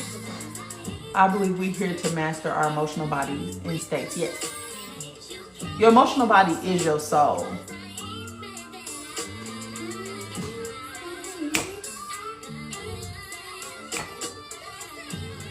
Well, I need to hear that about Gemini. Shout out to the Geminis. I'm glad y'all was able to catch that. I got a Scorpio moon too, Gemini sun, Capricorn rising. Ooh, child. I love Capricorn energy though, but Capricorn energy is compartmentalization, especially in that rising house. Y'all place the Capricorn. The way that I think of y'all is I can't do it. I can't do this. This option is not available for me. And I think the restrictions and limitations that y'all place on yourself is really the problem, because if you could get that out the fucking way, y'all gonna experience abundance because y'all hardworking, y'all determined, y'all persevere. You know, if you can get that structure, that discipline in you and believe that you can do stuff outside of just what they tell you could do, baby. Gemini sun, Scorpio moon. That Scorpio moon is crazy. Talk about intensity in emotional world. Like, talk about moody. And then if you add in like a fire Mars or Aries Mars, like me, I have Scorpio moon and Aries Mars. Bitchy energy is what it is sometimes. Black Lilith and Pluto conjunct in Capricorn here. I feel you. Yep. Girl, I just turned 30 and I'm learning to set stronger boundaries with myself and others. Yeah, I don't think people realize that the 20s is not where it's popping. And the reason being is because you're still figuring out who you are. This is your first time being outside of your parents' home. This is your first time figuring out what's actually you and what was your parents. Like, it's so much processing that has to happen between 21 and 29. And also, not only even that, you're going through your Saturn return, which is, song is on par, alignment. But you're going through your Saturn return, which is about you digging out all of that shit that you learned in childhood that's no longer serving you. You throwing out the motherfucking trash so that you can build a better future, you know? So 30 is really when a lot of us, especially if you're Saturn ruled like myself, who actually start to experience success and realize that life is not as insufferable as it has been. You know, and I think for us, it was kind of weird too, because we had Pluto in Capricorn for the last, or not Pluto in Capricorn, the Capricorn, I think it was Pluto in Capricorn, for the last 16 years. So a lot of your adulthood has been in the opposite of where you needed it. Pain equals change. And what is boundary? I want to write that down. A boundary is just, you've reached your limit in place. So a boundary is like your strategy if this ever happens again.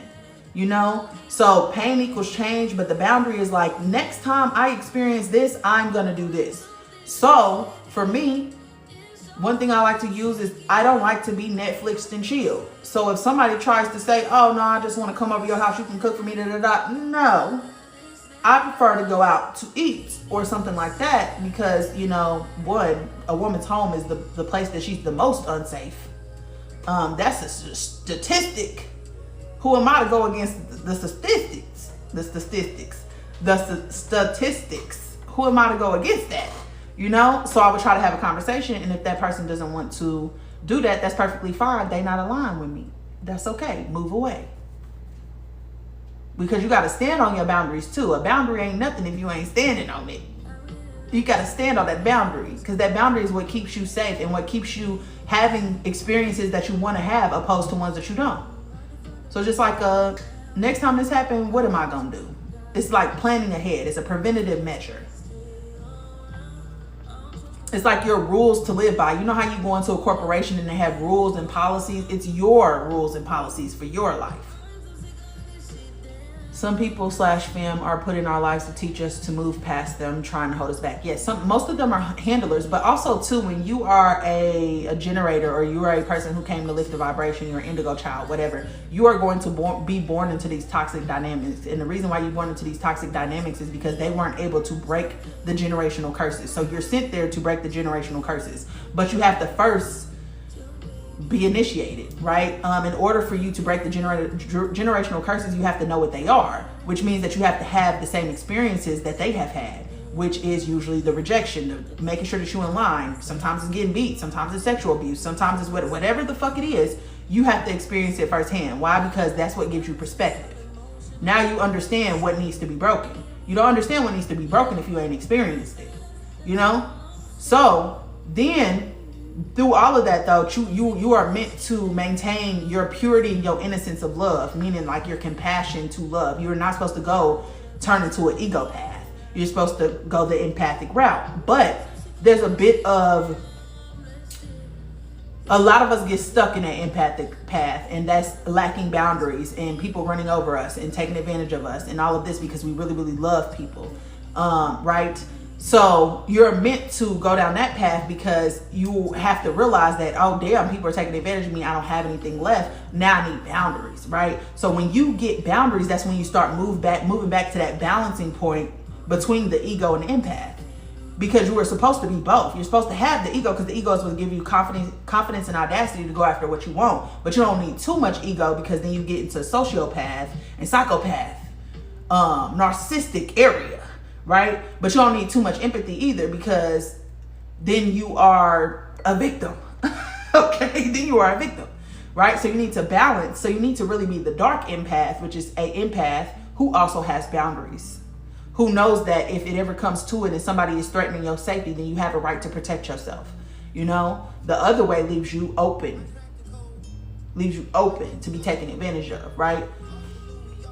So yeah, a lot of them are handlers, right? But then when you go on your path and your journey and you separate from them, because there's a bit of separation. Now, Spirit was talking to me about this the other day, and they were saying separation is sometimes necessary. Actually, oftentimes it's necessary, because conflict usually builds those deeper bonds, right? So you go on a separate journey by yourself to find yourself, right? This is the Fool's card in tarot, like going out and stepping out into the unknown and trying to figure out who you are, setting good boundaries, you know, trying to figure out what you like and what you don't like, if these are your friends or if these are not your friends. And if these are not your friends, then finding friends that are more aligned with who you actually are, dropping that mask and just kind of stepping into the authenticity and originality, individuality that is you, right?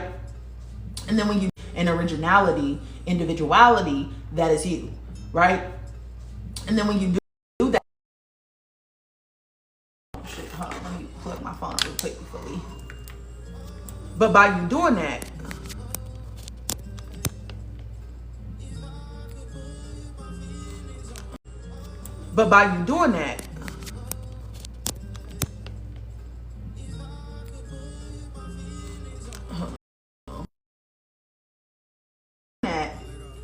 you wake up the people behind you because now you are standing in your light. And when you're standing in your light, that means when you are healing from your trauma, you're standing in your light, right? Because once you try to figure out who you are trying to do shadow work. You're trying to heal from those things, and you're trying to get rid of the conditioning and stuff that was placed on you by society and your parents and all the people around you and all the things that they told you that you shouldn't be, that you actually really like being, right? You coming back into yourself, you start to anchor in the light. Now, when you start to anchor in the light, every time you're around people who are low vibrational, you are pulling them up. You create a vacuum behind you. So every time that you're around them and you're in their presence, you're pulling them up. And now all of a sudden they're interested in the things that you are interested in. Now all of a sudden they asking you questions. Now all of a sudden you've given them a new perspective on life and awareness that there are other options than the options that they have chosen. You know? You're welcome. Saw spiritual talk and immediately entered. Hi, Rachel. Welcome, my love. Have Gemini twins and boy, a crazy house. Oh, child. That's a lot of talking in one house. ain't nobody shut up for hours. Okay. You ain't never lied about all the misunderstood signs. Yeah. Just as a Capricorn, I feel like they usually make us all about money, and that's just not all what we're about. No, not at all. I wouldn't say that at all. I would say that you guys are very, very loyal, very family oriented, definitely always on the right side of stuff. I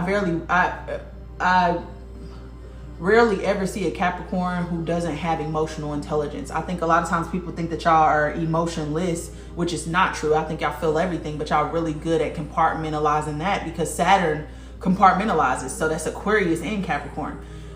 They compartmentalize. They're just able, they kind of use their emotions to figure out how they're going to navigate life. But no, I don't think that at all, actually. Y'all are some of the most feminine signs because Saturn is the most feminine energy.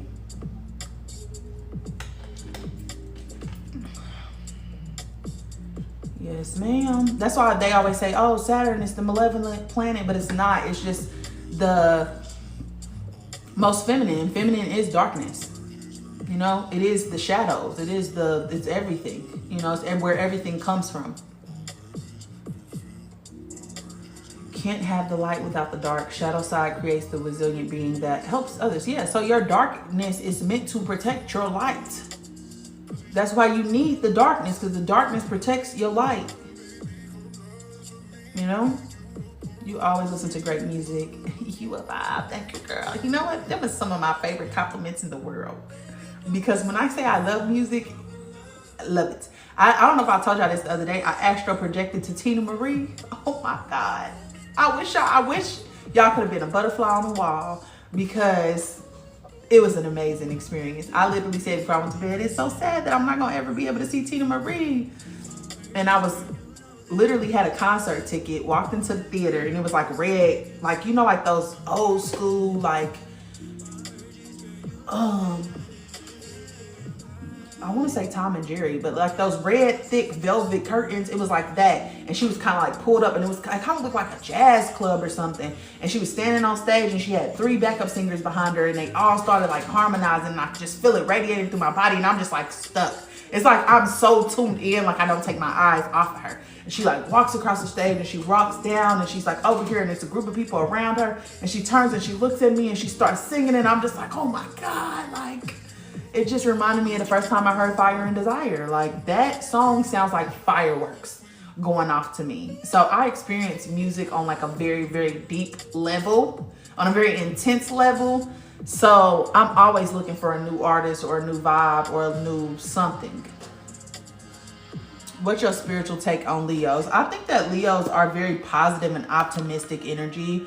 I think that they struggle a little bit with authenticity and shining their light, not putting themselves out there. And that part irritates me, because I feel like y'all are so creative, especially in like the way that y'all express yourself, like some of the best poets, the best, just, you know, but I think that sometimes y'all stand in your own way a little bit, because y'all don't believe in y'all capabilities the way that everybody, like the way that everybody else is seeing it, you know. I think there's a little bit of insecurity that comes with Leo, but it's not insecurity. It's not insecurity in the way that most see it. It's like insecurity about themselves, like about the way that they show up, authentically express themselves, you know? But I love Leos though. I feel like some of my favorite people have been Leos, and I think Leos are, they fire signs, they go getters. I think a lot of people sleep on the anger of a Leo woman, because the Leo woman will get you together. I love how Leo women just captivate the whole fucking room. Yeah, shit, what you know about Cat Rising, girl? Bye, call me out. Nah, for real. Breaking so many limited beliefs from family. Yeah, for sure. The whole life shifted after my Saturn return. Death better too. Yes, for sure. I think everything changed about me. Everything changed about me. I'm not the same person I was. That's why people in high school don't say that you knew me, baby. Because you won't know this. You do not know me. I promise you. Hey, D. And I think too, with a Scorpio moon, it's really easy for us to hide ourselves. We are the masters of giving you a version that's not us. We are really good at that. But keeping the pieces of us that we really like private. Like, we're really good at that. What was the website for human design chart you were using? myhumandesign.com. Hey, Crystal. I was listening to some healing tuning forks while I was in the shower. Now it feels like it's -1. Oh, okay. Non-negotiable boundaries are essential. Yes. Yes. So I have like my mentees do this exercise where I have them categorize their family. And it's like you put people in the category of the people who uplift you, right? The people who uplift you. And then you put a category for people who drain your energy. Then you put a category for like the bystanders, the bystanding people in your life. And you'll notice that like some of these people are in multiple lists, which I mean, multiple things exist at once. But I take that exercise and then I go through with them, like describe this person to me. Like, what did you really like about them? What didn't you like about them? You know, what are some of the situations that y'all have been through? And I help them to come up with what they like in relationships, what they don't like in relationships, you know, like their non-negotiables. And then I help them to set boundaries from that, because you can learn a lot from the relationships that you have been in, because it's going to tell you a lot about what you accept, what you like, what you don't like, who you want to be, all of that. So yeah, I would suggest that y'all do that for yourself, because a lot of times We think that we know what we want, but we haven't actually put pen to paper. We haven't actually took the time to actually walk ourselves through it. And we need to take the time to walk ourselves through it so that we are sure about it. That's a good way to think of boundaries. Yep. You said Saturn ruled. Is that because it's your first house? South Node is my first house. No, I'm Saturn ruled because I have a Saturn stellium. I mean, I have a Capricorn stellium, and I'm a Capricorn Taurus because I'm a third decan Taurus, which is ruled by Capricorn and Taurus, which means it's ruled by Venus and Saturn. But I have 6 Saturn placements, if I'm not mistaken. Saturn said, listen here, ho. Saturn went to square up so bad with me. I ain't even want none of that. Saturn. But Saturn been on my motherfucking neck since I got here. Yes, the key is never harden your heart no matter what, period. You're supposed to keep the purity and innocence of your love. And then you have to realize that you don't have to be less. You have to change people and not yourself. If that person is not able to receive your love, then they're not able to receive your love. But I think too many of us spend so much time trying to convince people that we are lovable. Why are you convincing them of something that they refuse to see?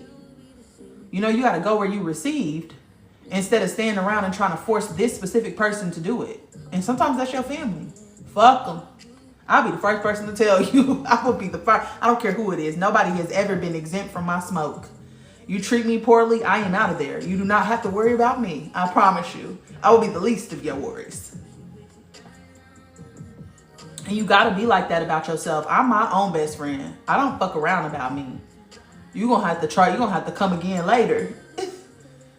Really, I thought Saturn was masculine. That's interesting. No, but that books will tell you that Saturn is masculine. It is not a masculine planet. Saturn is a feminine planet. It is the most feminine. That's why it's the coldest planet. Because cold is feminine. Hot is masculine. It's the darkest planet. Feminine is darkness. Yeah, so they don't want, listen, they don't want you to know any of this. Listen to Big Cuz when she tell you, I have studied extensively, not only what they put out, but what them other people they don't want you to know about put out. I've studied, okay? That's why my natal chart says I was born with more feminine energy than masculine. Well, probably because this world needs more feminine energy, because feminine energy is love. It is the love that needs to be brought back here. So when my spirit talks to me, she says all the time that a lot of people having this, being born with more feminine energy than masculine, is because we need the love back in this place. And we have all this toxic masculinity running around. We don't need that no more. It's fucking destroying everything. Feminine energy is the energy of creation. Masculine energy is the energy of destruction. Can you tell? Look at society. Look at it right now and you tell me what you think it is. I'm the type that loves putting people on new music. My love language. Me too. It is my love language. I agree. I've literally made people playlists before and they didn't even appreciate my fucking playlist. But that's a whole nother story. Ooh, making me excited to go to sleep. You should be excited to go to sleep. That's a whole new world. That's a whole new world. I'm telling you. Yes. So right about Leos for real. Portuguese love is my favorite from her. Yes. But I would say Lover Girl is up there. I've been stemming out on a limb and that's what she was singing. And that, like the way that she handles the end of that song, like that is true artistry. Like I miss people who understand music. Like the reason why I love Tiana Taylor is because of her understanding of Tina Marie. Hey, listen.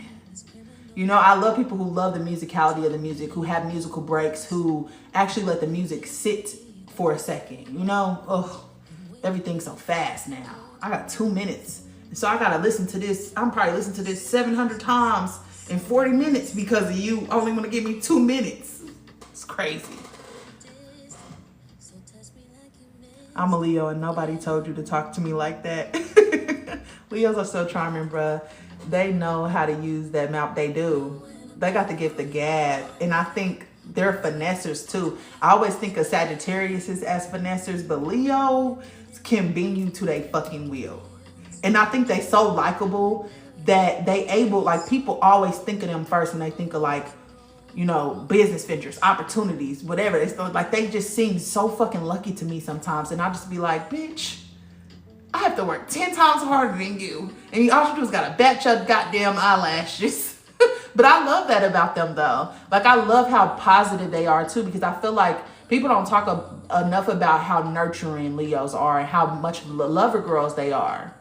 Leos love people and they loyal.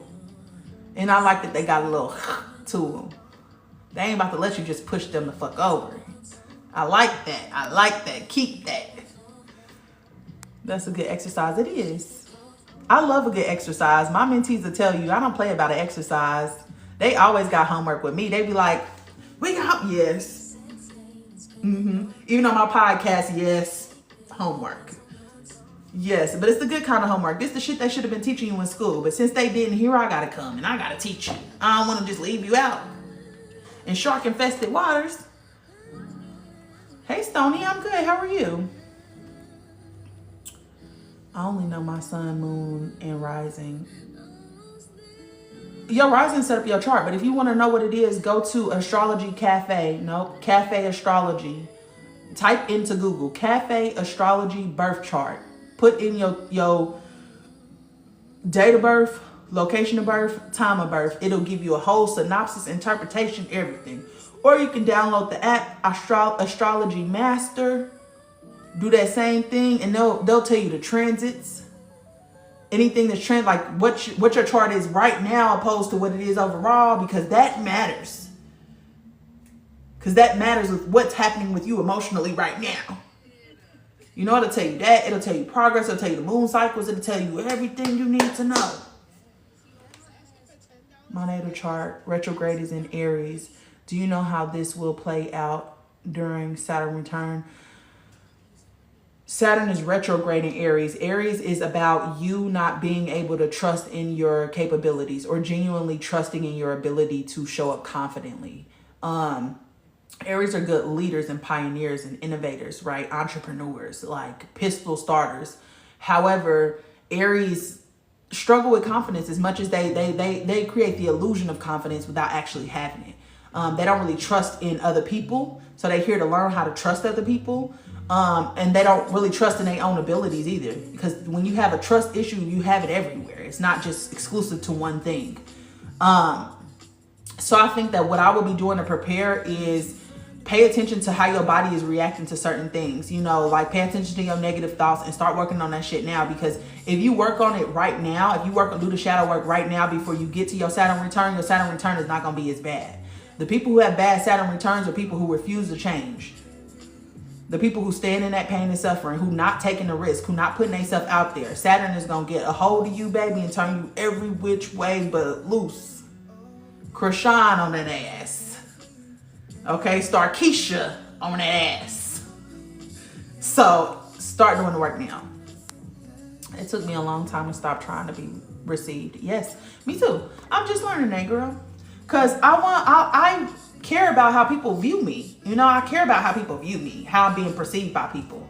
So like sometimes I would not say the thing that I would be thinking, but it's the thing that needs to be said. Like, and that's why now I radically say the thing and you just gonna have to be mad at me.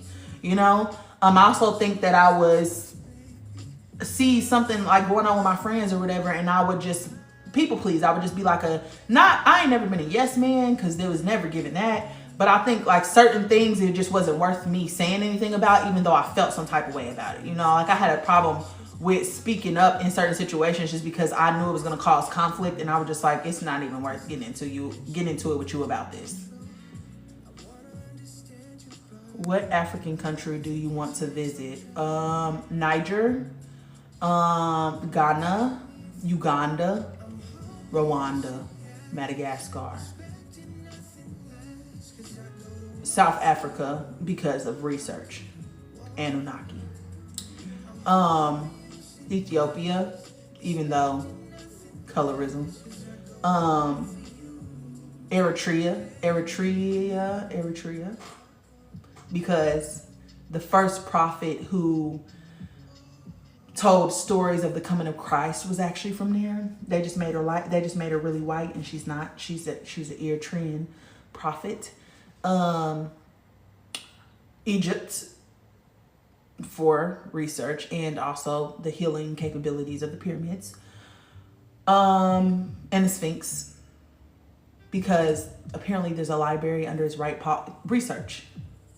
A lot of things I do are going to be for research.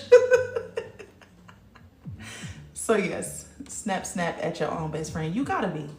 Because if you're not your own best friend, how are you going to be somebody else's best friend? You know, you can't treat other people well and not treat yourself well. Like, no fucking way. No, we ain't going for that. So it says I'm a manifesting generator. What should I do about that? Slow down. Learn how to be a team player. Learn how to let other people help. You don't have to do everything by yourself. Learn when enough is enough, and learn how to be satisfied. Because y'all struggle with feeling satisfied. Y'all like a fucking freight train coming through sometimes. Because y'all multitasking. Y'all can problem solve faster than everybody else. But y'all assume that everybody else has the same capabilities as y'all. And y'all are the most capable energy there ever is. Y'all are at the very top. And y'all sometimes don't realize what seems like common sense to y'all is not common sense to other people. And y'all expect that people are going to give the same level of work that you're going to give when your energy just can't stop, won't stop. Right? But we got a turn off button. You don't. So stop hurrying through your task. But also accept the fact that because you like to hurry through your task, you're probably going to miss something. Don't beat yourself up if you miss something.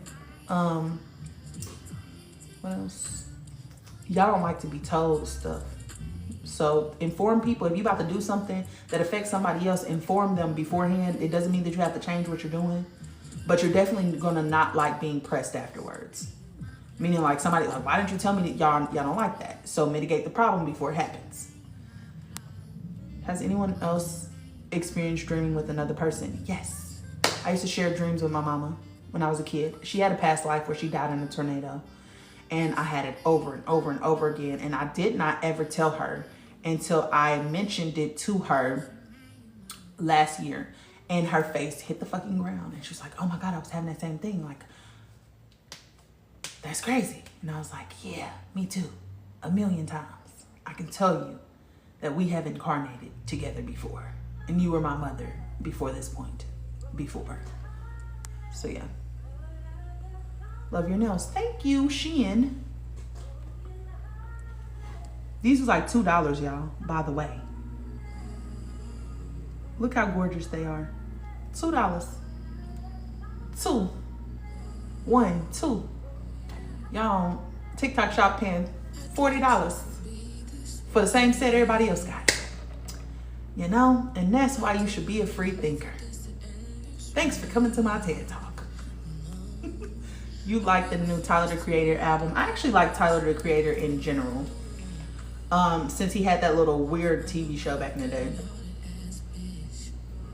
Which was actually completely unnecessary. But I still liked him. Because I like people who are themselves. But Tyler, the Creator, I could immediately tell that he was a Leo rising. Because Leo risings, people always try to say that Leos are the intention whores. No. Leo risings, they're the attention whores. You can just, the way that they move. That's why I think Doechii is a Leo rising, if I'm not mistaken. Sorry, Doechii girl. But it's all there. If you've ever been, my mom was a Leo rising. And I had an issue of trying to dim her light a lot. Because they just they just take up the whole room. They just take up the whole room. They suck all the fucking energy out of the room.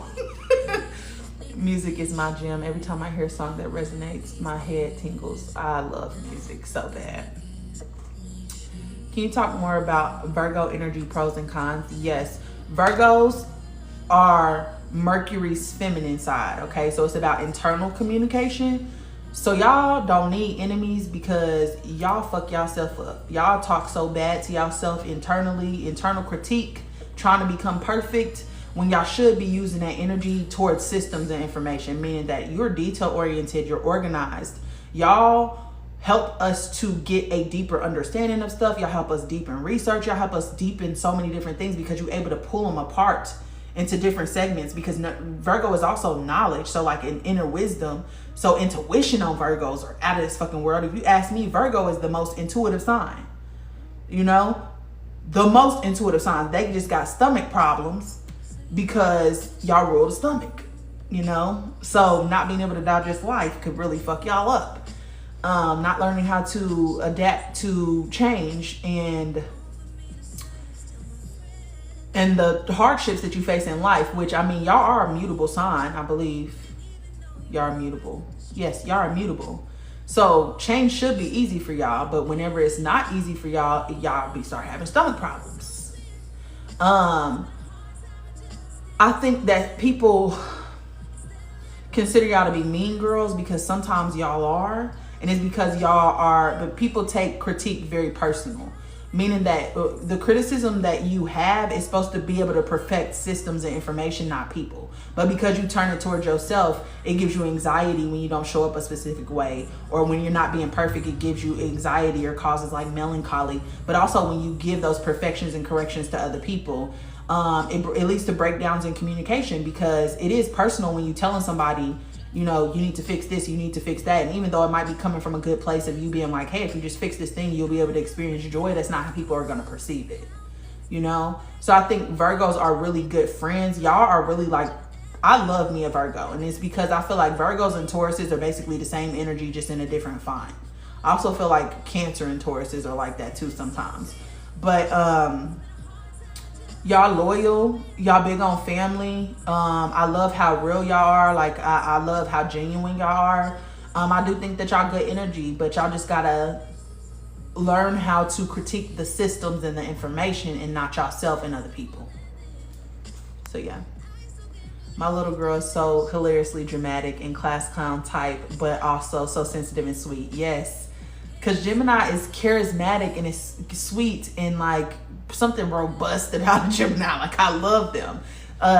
They're quick-witted, and I love me a quick-witted person because I'm quick-witted too. I love to be able to bounce that energy back. Like that banter is there. They make you feel good and like you like the only person in the world, but that could also work against you if you got a Gemini male, you know. But yeah, she's a Leo. Oh, okay. Yes, Leos are the sweetest. Leos are the sweetest.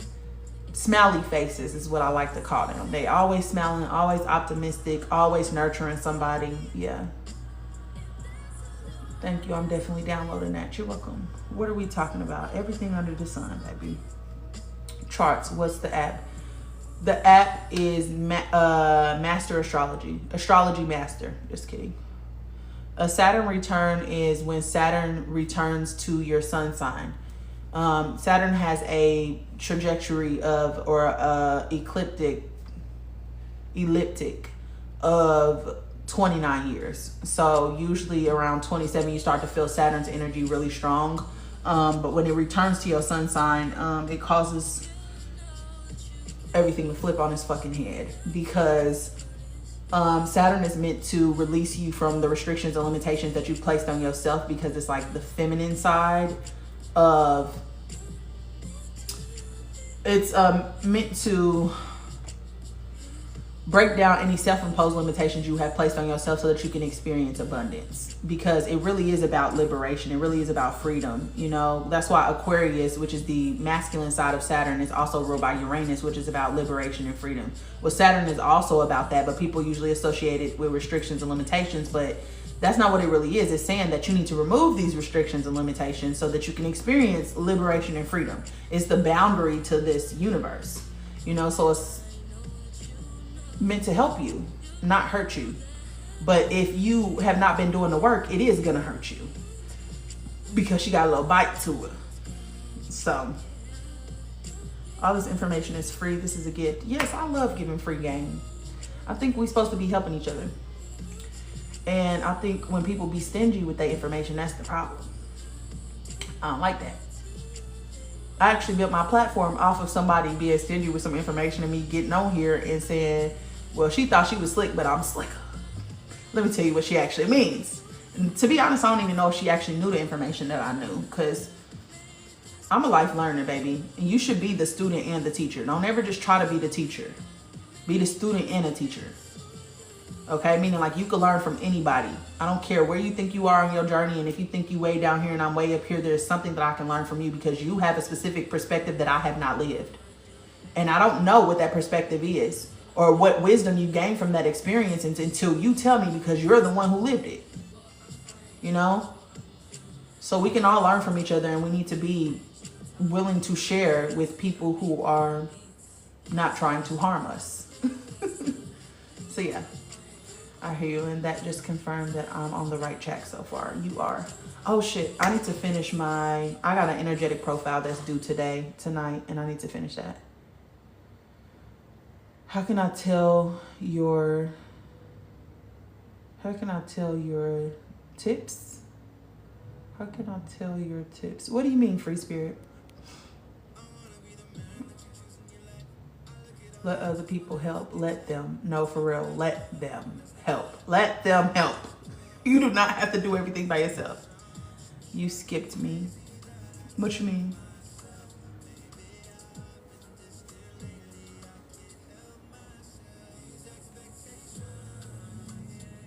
I'm a Gemini stellium 10th house. I mean, I didn't... Were you asking a question? How can you tell if a generator... How can you tell if you're a generator or a conductor? What do you mean a conductor? A conductor would be like a projector. You would need your location, time, and birthplace, and then pull up your human design chart, and it'll tell you what your energy type is. But a conductor is going to be more like a projector, and a generator is going to be a generator or a manifesting generator. You're welcome. Hey, Cara.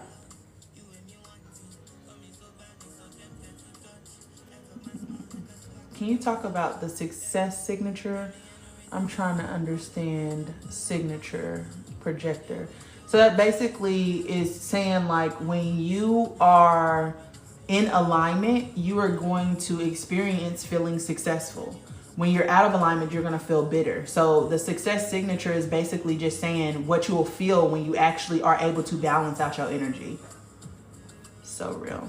I'm a Scorpio sun, Leo rising. Yeah, Scorpio kind of feels like the fire sign of the water signs too. Leo rising, I'm hiding, LOL, out loud. My Taurus moon calms me down. Oh, I say this every time I see somebody say that they're a Taurus moon. That is the most beautiful placement I've ever experienced in my fucking life. I don't think anybody in this world cares about people the way that a Taurus moon does. Like the way that that energy shows up is just... Because Tauruses are already humanitarian, but you guys are like emotionally humanitarian. Like y'all are such nurturers. Y'all really genuinely, if somebody passes out next to y'all, y'all are not gonna walk over them. Y'all are going to stop y'all whole world because y'all people first. Y'all are always people first. I love that. I love it. I love it. I wish I would have had a Taurus moon. Why you give me this Scorpio moon? Well, I know I got a Scorpio moon because I needed to understand, because you may not have lived the same experience as somebody else, but when you're an emotional person, you have felt the same feeling as them, which helps you to relate to people because we relate to other people based on an emotional connection. So, Sag rising, Sag moon. Sag moons are spicy as fuck. They're definitely blunt, straight to the point. Yeah, all of that. Usually outside. Usually outside. Exploring. Having fun. I'm a Taurus, and man, I'm more intuitive now than ever. I am a Taurus too, baby. Welcome to the gang. Welcome to the gang. The bulls. Big red, not the little one. Period. Is it a retrograde going on? Mars retrograde, I think it's happening right now. Which I think is why some of us feel defeated.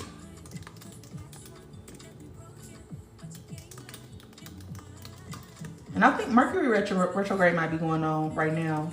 Hold on.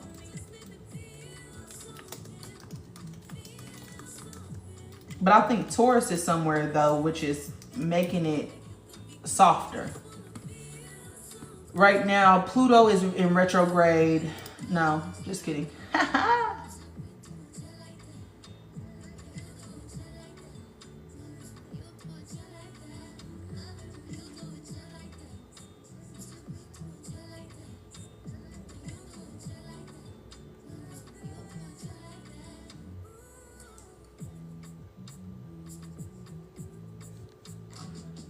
Wait a second. Did I miss something?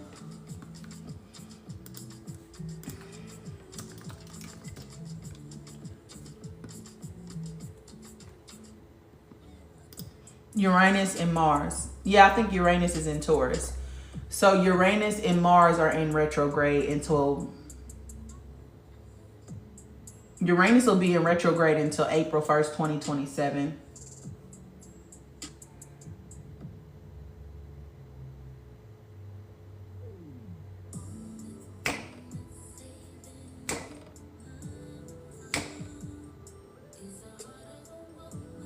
No, Uranus will be into retrograde until February.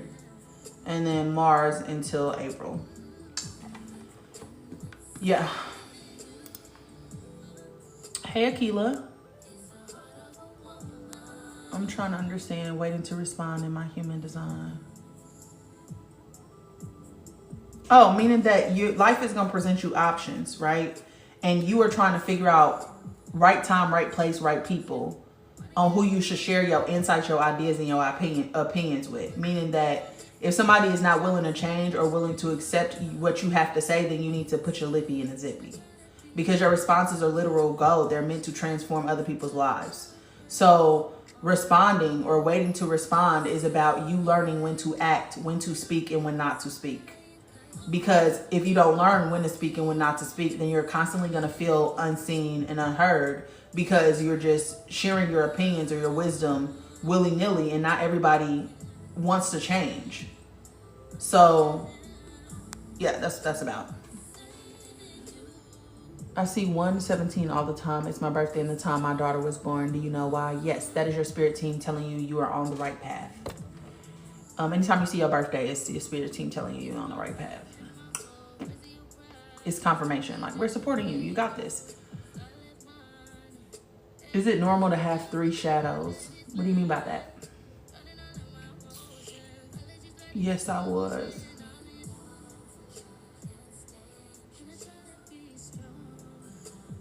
What's the question, love? Do you want me to tell you what a Gemini 10th house stellium is?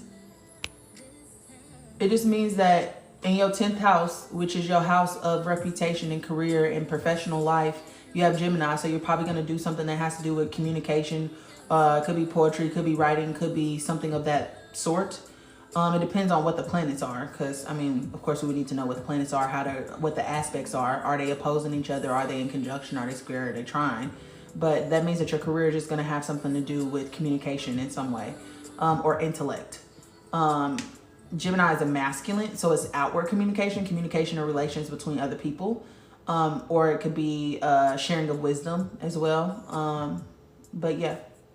I'm not sure if this question has already been asked, but why does Scorpio have such a negative reputation? I don't think that Scorpio has a negative reputation.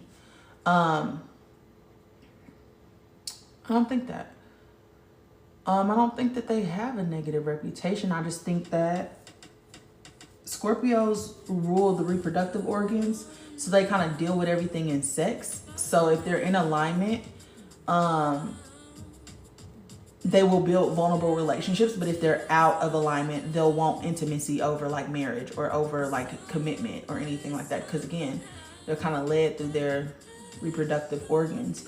I don't think they're bad energy though.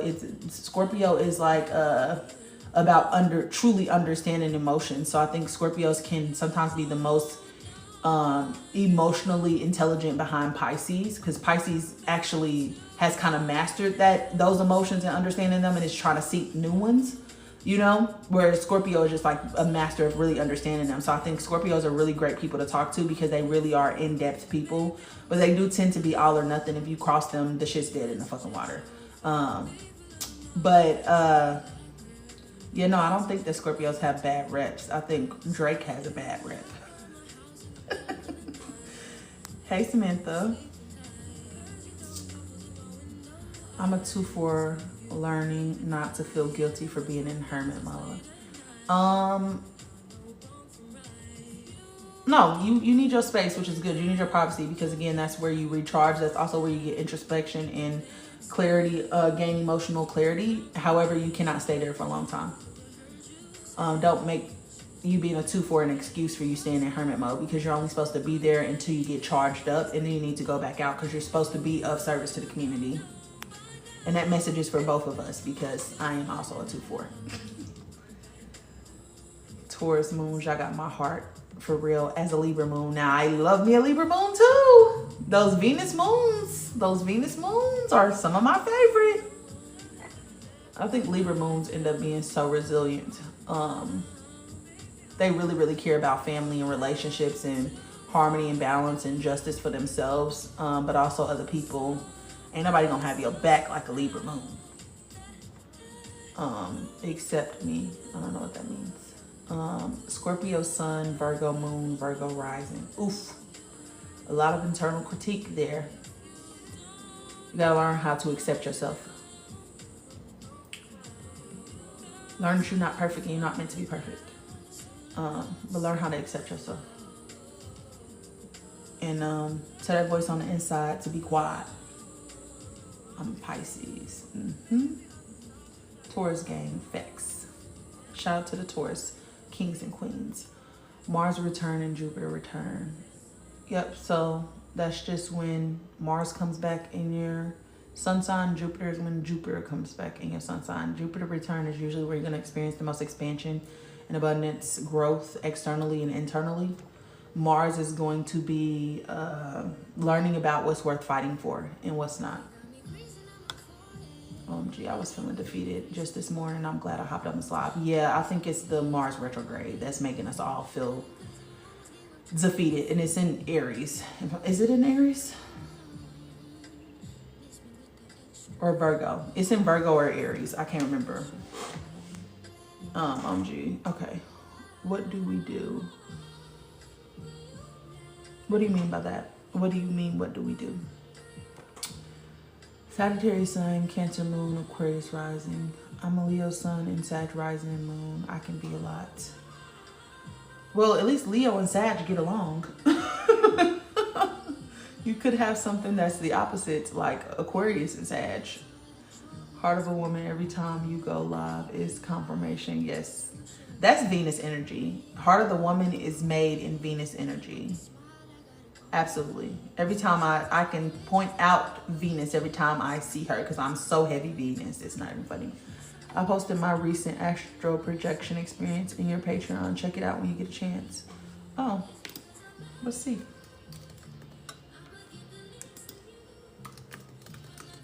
I didn't even know you could make a post in Patreon.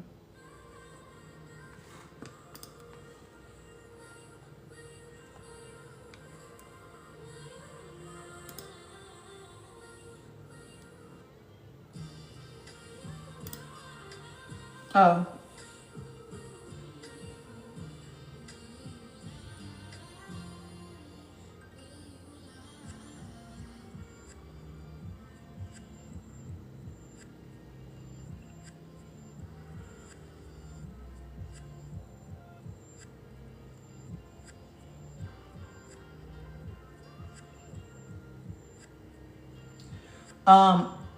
Terry, I think that you need to, are you sleeping in the same spot every day? Because I think you could have created a portal in your bed if you laying in the same spot every day. And if that's the case, move to another side of the bed, and I need you to focus on closing the portal.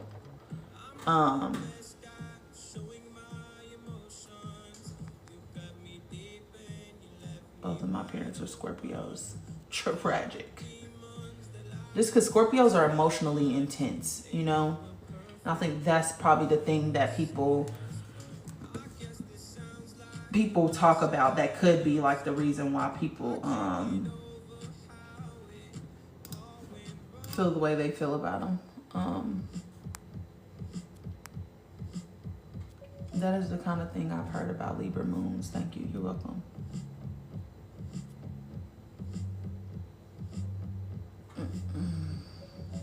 I'm about to have to hop off of here, y'all. I'm sorry. I got some work to do that I completely am neglecting. And can you tell us how to work with Mars in order to feel less defeated? You don't need to work with Mars. You need to work with yourself. You need to work with yourself, which means nurturing your mind. Do some, Mars is fire. I mean, it's also water, but it's fire. Doing releasing work, like writing a letter to something that about something that you're trying to release, saying it out loud and then burning it will help you to release it. And also doing a spiritual bath. I don't know, human design, reading the chart is hard. I'm a projector and Gemini sun. Those two things are separate. Human design and astrology.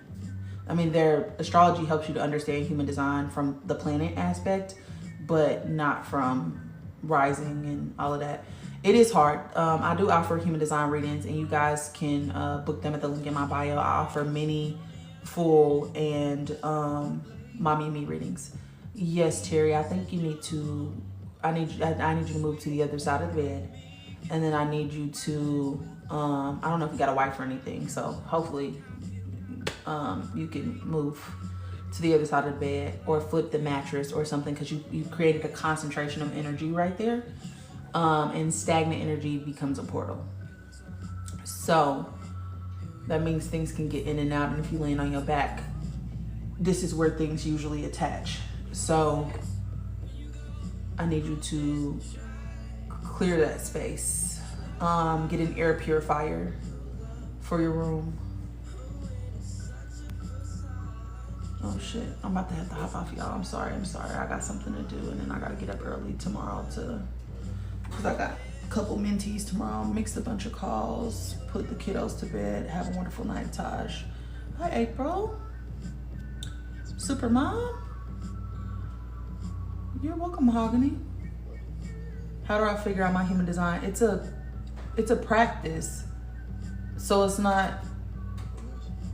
it's a practice, love. It's like learning astrology. It's not as easy as people think it is. That's why I was saying, go to somebody who does readings. It's probably gonna be, that's like looking at your birth chart. You probably need somebody who does readings unless you're about to learn astrology full on. Human design is complex as hell. You can read a book, Understanding Human Design by, I think her name is Karen Scott. But yeah, I did an episode on it on my podcast, season 1. I appreciate you so much. Thank you for coming here tonight. You are welcome. Thank you for coming. Thanks for going live tonight. Have a good one. Thank you. Do you have any advice on how to astral project intentionally? Go to my podcast, season 1, episode 7 or 8. I did 2-part, 45-minute episodes on everything you need to know about astral projection. Okay, y'all. I love y'all. I love y'all so much. I love y'all. I will. Will I see you tomorrow? Probably not. But I will have this posted on YouTube pretty soon. You're welcome, Sunny. You're welcome, Denise. Love y'all back. Okay, I gotta go. I got shit to do that I'm avoiding. I hope she's not on this live. Okay, I gotta go before she sees me. Bye, y'all.